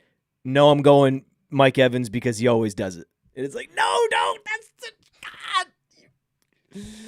Oh, that's wrong think. Oh, the wrong think around that. So that's another great one. Is I was trying to get you to go more aggressive on your Evans fade and say JMO. No, but Tet over Mike Evans is a good one. Yeah, I'd much rather have Jameson Williams, but I don't have to necessarily make that. I got to bring ADP back into it, Matt. I know. I don't have to make that head-to-head decision right now. But yeah, give me all the Jameson Williams. Give me all the Jameson Williams at cost. And Ted McMillan I've been taking constantly. It is funny though. It is funny that you'll hear people drafting players based on the Lions coaches and then also drafting Jameson Williams. It's like, okay, but I thought they lost the magical coaches, but you're okay. So it's only the players that get the magical coaches that we want to move up. We don't want to move down the players that lost the magical coaches. Got it. Right. This is the coach centric logic falls apart always when you just go up and down the draft boards and you're like, but then therefore this then can't be that. And it's like, well, dude, listen. It just sounds good when I talk about the offensive coordinator. Leave me alone. Yeah, I think at the end of the day, even if the Lions take a step back, this is and certainly like this argument is worse than it was yesterday because Frank Ragnow is retiring, which is one of the best centers in the league. But Detroit has had such dominant offensive line play that they really can't regress that much. And they bring in a guy who's familiar with Dan Campbell. John Morton comes over from Denver, but he was with Dan Campbell with this sort of system. You can't imagine he's going to try to change it too much. But I think when it comes to Jameson Williams versus the Detroit Fader argument is with Amon-Ra St. Brown, with Jahmyr Gibbs, they've earned it, but they still cost you incredibly high picks. Sam Laporta is still costing you tight end 4. Whereas Jameson Williams, there's still a little bit of unknown upside with him. Where can this guy run a little bit higher than he was last year? And last year he was over 14 points per game. But this year, if he can take a step forward, still a young player, that the explosiveness, the spike weeks, everything about him at this high-end wide receiver 3 price tag just screams like the kind of guy that is a big ADP win. I still think Jahmyr Gibbs can be a big ADP winner where he's being drafted. Love him there. Amon-Ra St. Brown, obviously he's an awesome player, but 10 overall, like I don't think, is Amon-Ra going to be the wide receiver 1 this year? I don't think so. And I think if you're betting on a guy there, I'd rather take a shot on a guy who could be wide receiver 1 overall. So I think I'm sort of neutral on Amon-Ra. He's more of a structural pick for me. Jameson, though, is a guy that upside, Matt, it's really, really enticing. And he's a fun guy to get some access to this year. But his upside is not like McMillan. It's a completely different tier of upside. It's different. He's more of an arbitrage Travis Hunter bet because right. Travis Hunter and him are the spike weeks, the touchdown wide receiver ceiling. 2 spike week. Yeah. Yeah. And that's an arbitrage bet there. Tet's really an arbitrage bet to the wide receiver 1s. And we've had this streak now in 4 out of the last 5 years. We've had a rookie wide receiver finish as a top 6 scorer in PPR. So it's happened in 4 out of the last 5 years. And if you're going to bet on one of them to do it, if you're going to bet on a rookie to do it this year, it's Hunter or McMillan. With Hunter, I think it would have to be done with spike weeks. It would have to be done with touchdowns, like Hunter having a Terry McLaurin, like 13 touchdown catches. That's sort of the pathway. With McMillan, it's, oh my God, this guy's a 30% target share guy as a rookie. Yeah. He has 155 targets and he finished as the wide receiver 10 this year. And he's immediately like next year steamed up in drafts because of his target ceiling. So if you're trying to chase rookie wide receiver upside, both of those two guys are in a good spot because, you know, the whole narrative that this rookie class is way worse than last year with the wide receiver spot. I agree with that one, but I do think there was 2 wide receivers selected inside the top 10 overall and are both in good situations to return value at ADP. Love McMillan. Love him, love him, love him. And I have 10 burning questions for you after we Oh, talk a little bit more about the Flex 4 game. I want to give you some more details about that because I've referenced it multiple times.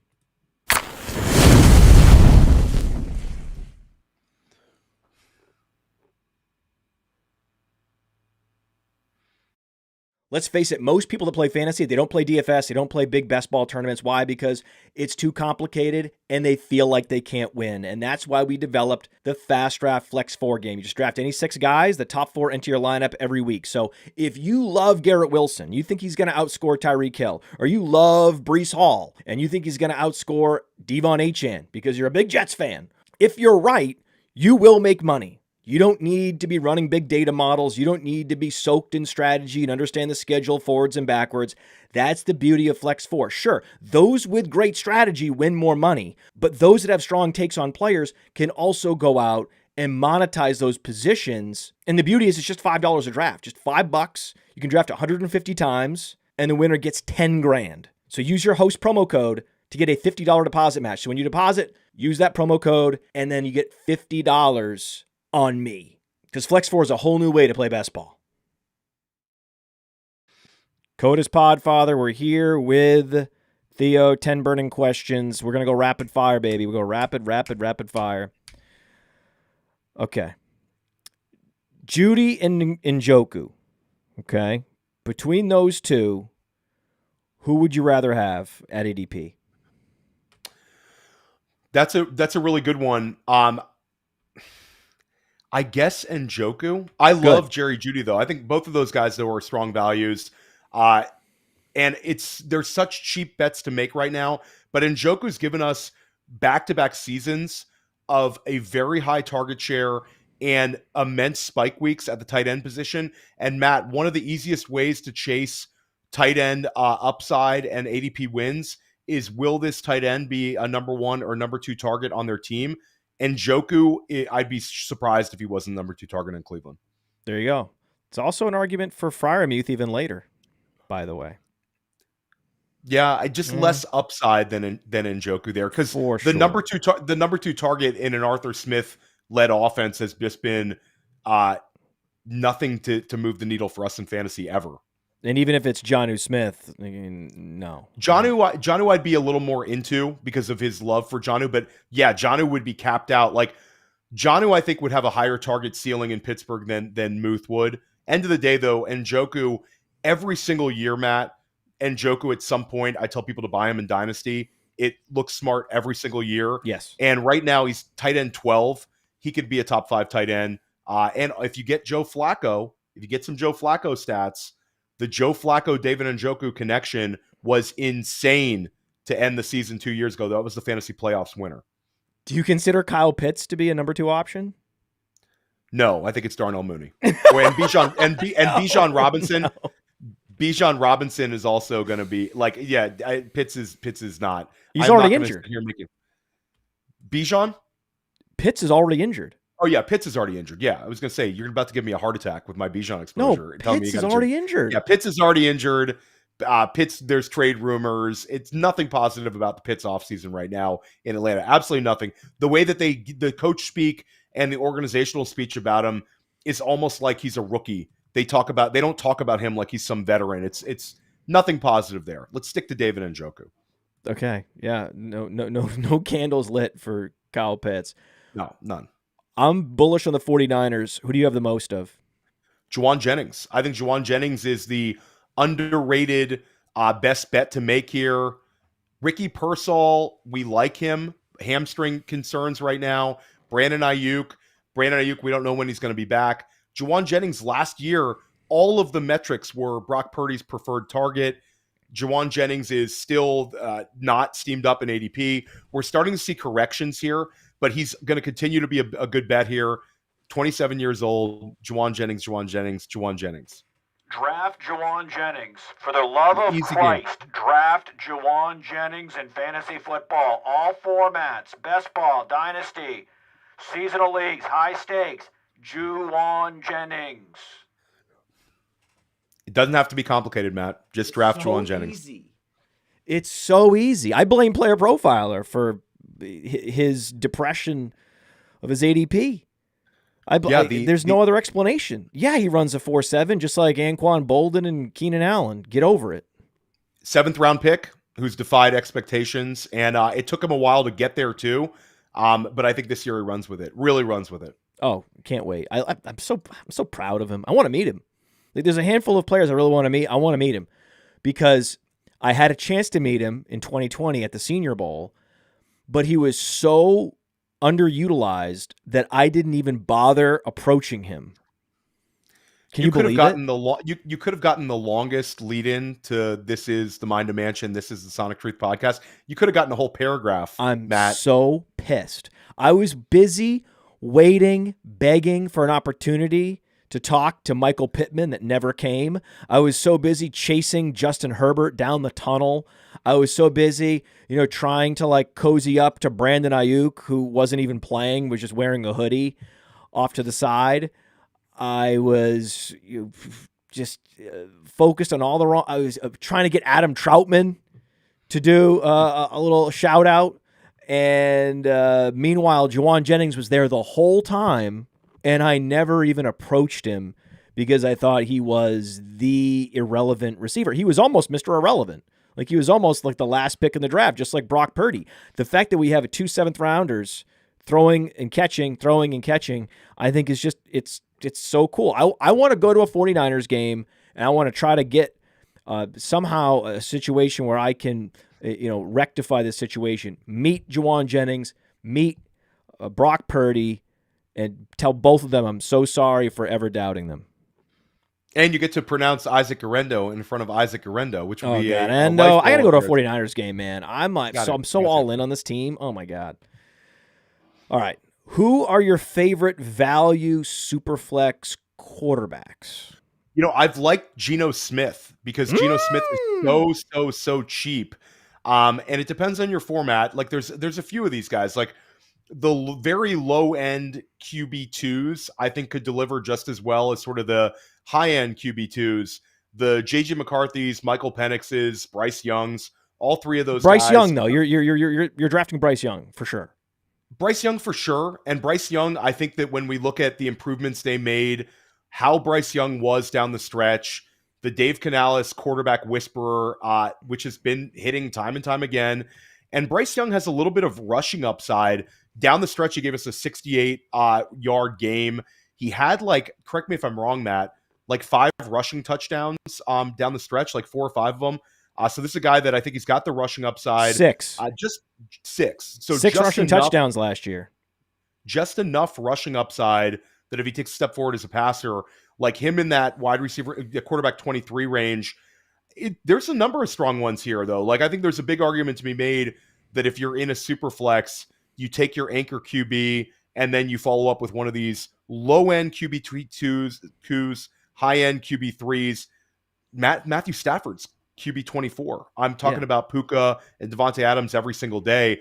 If Matt Stafford stays healthy, he's not finishing as a QB 24. He's going to be much higher than that. I am actually advocating for waiting until round 3. This is as late as I've really advocated for drafting a quarterback, your QB1 in Superflex and 2 QB league, Dynasty league, startups. I'm waiting because I want to see if I can get a Bijan, a Justin Jefferson, get an elite receiver and an elite running back. Can I finagle that in round 1 and 2? Maybe I have to move around a little bit, but I want to try to finagle a young stud RB1 and a young stud wide receiver 1, and then draft my quarterback in round 3. And if I have to go with a Purdy, then that's fine, right? If I have to go with 3 quarterbacks and it's Purdy, Penix, and McCarthy, that's okay. Purdy, Penix, and Bryce Young, I'll do it. And Geno Smith, I like that. I like that Geno Smith. It's Geno Smith's interesting because we're betting on the offense to be a lot better this year. Geno was giving you middle of the road QB2 production last year in Seattle. We think the offense is with Chip Kelly We've seen seasons where his offenses have run a ton of plays and had very fast tempo. And I think they could get there this year. And with Geno, I just think we've got some quality on the Vegas offensive line. We've got this unbelievable talent in Ashton Genty at the running back position. And Geno's just so cheap. The market has him anywhere between like QB 25 and QB like 27 range. And I think Geno could beat that spot easily. So he's super cheap. And in Dynasty startup drafts, I've drafted him a few times this offseason because he's so cheap. And with that contract that Vegas gave him, I know I'm going to get at least 2 years out of Geno. And I think Vegas is going to be good enough to box themselves out from some of the top quarterbacks in next year's draft. I don't think there's a situation with a Pete Carroll, Chip Kelly team with these sort of weapons that they're not going to be drafting. I don't think there's any chance they're drafting inside the top 5, so to speak, back-to-back seasons. So Geno's in a good spot. Oh, yeah, great spot. Are you getting any Omarion Hampton in best ball? Yes, I'm Ceiling, getting some exposure to. You want to chase that ceiling? I'm chasing the ceiling. And I think that Hampton is a guy that I know that the two of us loved. I'm still very, very bullish on. And at the end of the day, the situation reminds me a little bit of Jonathan Taylor rookie year, where Marlon Mack was in the fold. The first couple of games were annoying. Of course, Marlon Mack got injured, but I think the bet against Najee Harris is Najee will be utilized in that first month of the season.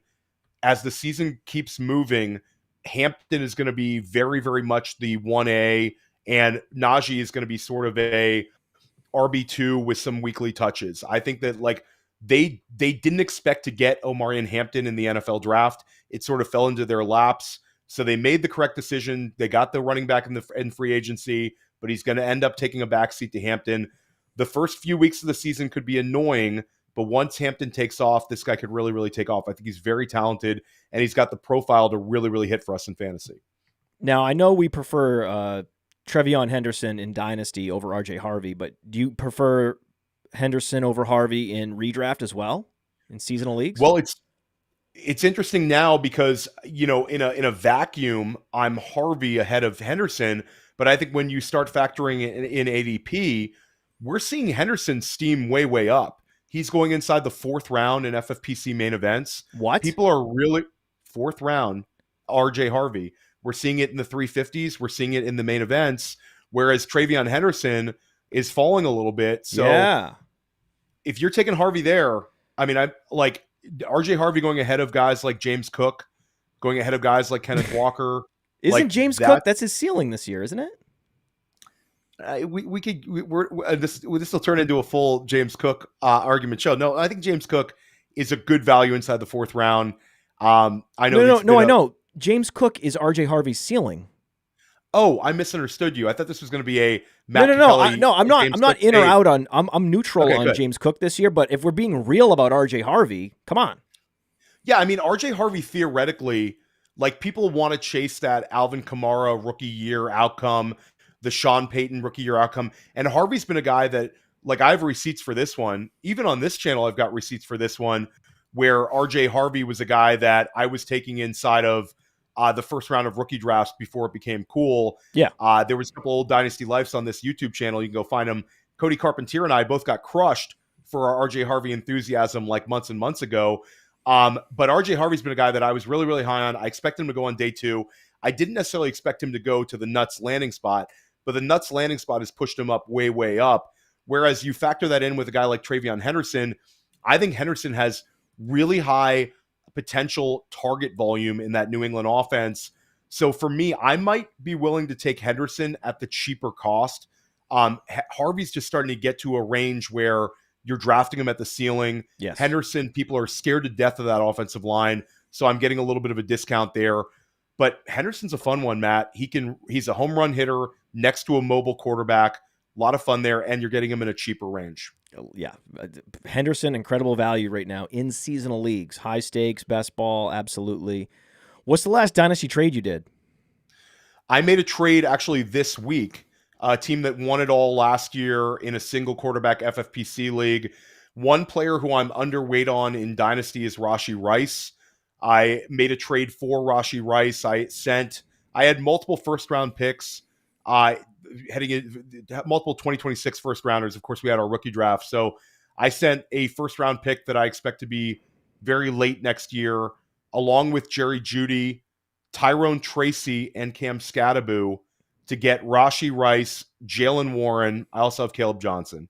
So I got a little Jalen Warren to complete my backfield, and I got a third and a fourth. So really, I'm trying to get a little more access to Rashee Rice. I almost did it in a Dynasty startup this week, Matt, where this book talks about stacking running backs in Dynasty. You have to. It's the I have advocated for it as well. You wanna have your handcuff in Dynasty. The Dynasty Dominator Reloaded. In redraft, it's a different question, and that's a whole podcast. And it's a more nuanced answers. But in Dynasty, it's a no-brainer. So that Jalen Warren add-on to the trade was enough for me. So I trade sort of a backfield that's okay in New York. Ended up getting the best asset in the deal. It was an aggressive one. But again, my team won it all last year. I'm pushing the chips in. I almost took Rashee Rice ahead of Tet McMillan in a startup this week just because I don't have enough exposure. But I checked myself. I took Tet, and then I traded for Rice. So I covered both bases there. That's fantastic. In New Orleans, like it's the value stack of all value stacks, Shaheed and Shuck. We know that. But at ADP, you still prefer at cost to go Olave? Yeah, I'm still on Olave at cost. I think that when it comes down to it, we don't know the downfield passing ability for Shuck. That was sort of the Clint Kubiak offense was taking those big shots to Shaheed at the beginning of last season. It's easy to like Shaheed at his really, really cheap cost. But for me, Olave, Matt, this is a guy, wide receiver 37. The Kellen Moore offense has continually produced wide receiver winners in ADP. We saw it with Keenan Allen 2 seasons ago. If Chris Olave it can stay healthy, he's going to beat his wide receiver 37 price tag. And I think that he's going to be more of a predictable guy weekly. Shaheed, if you're in best ball, sure, go take him. But Olave, I think you can take him in multiple formats right now. This is super cheap for Olave. Yeah, it is. It is. It's all formats. That's the difference. Olave, he's a great target in all formats.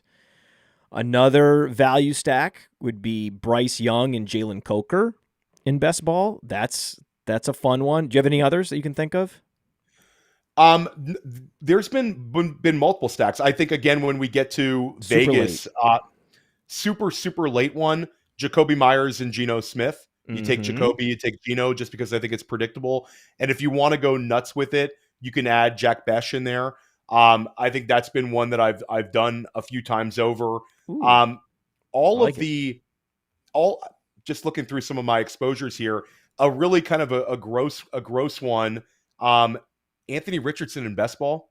Anthony Richardson's QB 27, and in best ball, Anthony Richardson, if he just gives me 5-6 starts, he could end up being really, really effective as my QB3 in best ball. And Josh Downs is super cheap. So you're able to get a Downs with a Richardson. And if Richardson doesn't deliver, Downs gets the elevation from Daniel Jones as a pass catcher. So it's sort of a double bet here where it's sort of an easy bet to make. Richardson, on a per-game basis, has averaged over 40 rushing yards a game throughout his career running the ball. So anytime he's on the field, there's a chance he's going to give us a spike week. And I don't have to worry about his longevity at this 27 price tag. Yeah, the price tag on Richardson is very palatable. I don't mind it at all. And the way that it could work is he gives you a few games early. Maybe he gets hurt. Maybe he gets pulled, whatever it is. Then Daniel Jones gets in there. Daniel Jones gets pulled or hurt, and then they are forced to go back. You can easily see this situation unfolding in Indy where it's a lost season, and for the fantasy football playoffs, they end up going back to Richardson. Can't you see that? You never know what you're going to get in Indianapolis at the quarterback position, and I don't think they necessarily know what they're going to do on game one. I think this is a true competition between Richardson and Jones. But at the end of the day, Downs has been a guy that I've liked, and he's just so cheap, Matt. And you got to get Downs, man. You got to get Downs. It's another one. This is just another reason. There's so many receivers. Again, we've stacked up reasons why this is the best season in recent memory to justify going RB because of so many of these values, from Olave to Downs. It's like every 3 minutes on this show, we're listing another guy, another Ridley, another Sutton. Yeah, and shout out to the chat. Adonai Mitchell is not dead. He's also been a great one because you can get him as like end game type target right now. Super, super, super late. But getting back to Downs. Downs was the only wide receiver in Indianapolis, well, besides Alec Pierce, to have success playing alongside Anthony Richardson. So for a highly targeted player, like target share wise, Downs did have a few strong weeks alongside Richardson. So Downs is a really easy bet to make. We like the talent. We like his role. And the price is so cheap. Low end wide receiver 4 price tag right now. Get you out of here. Bold prediction, my friend. Let's go. A bold prediction. Matt, we did bold predictions last year. This is one I did not see on the show sheet. I'm going to say Drake London finishes as a top 3 scorer at the wide receiver position, is a first rounder next year. Win rates for Drake London teams are through the roof. Go get yourself some Drake London inside of round 2. Hey, I want to thank you for being part of this broadcast. If you have any thoughts on it, leave a comment. If you enjoyed it, make sure you leave a like. And if you want to see more shows on the Player Profiler channel, subscribe to it. That's how we know you want more.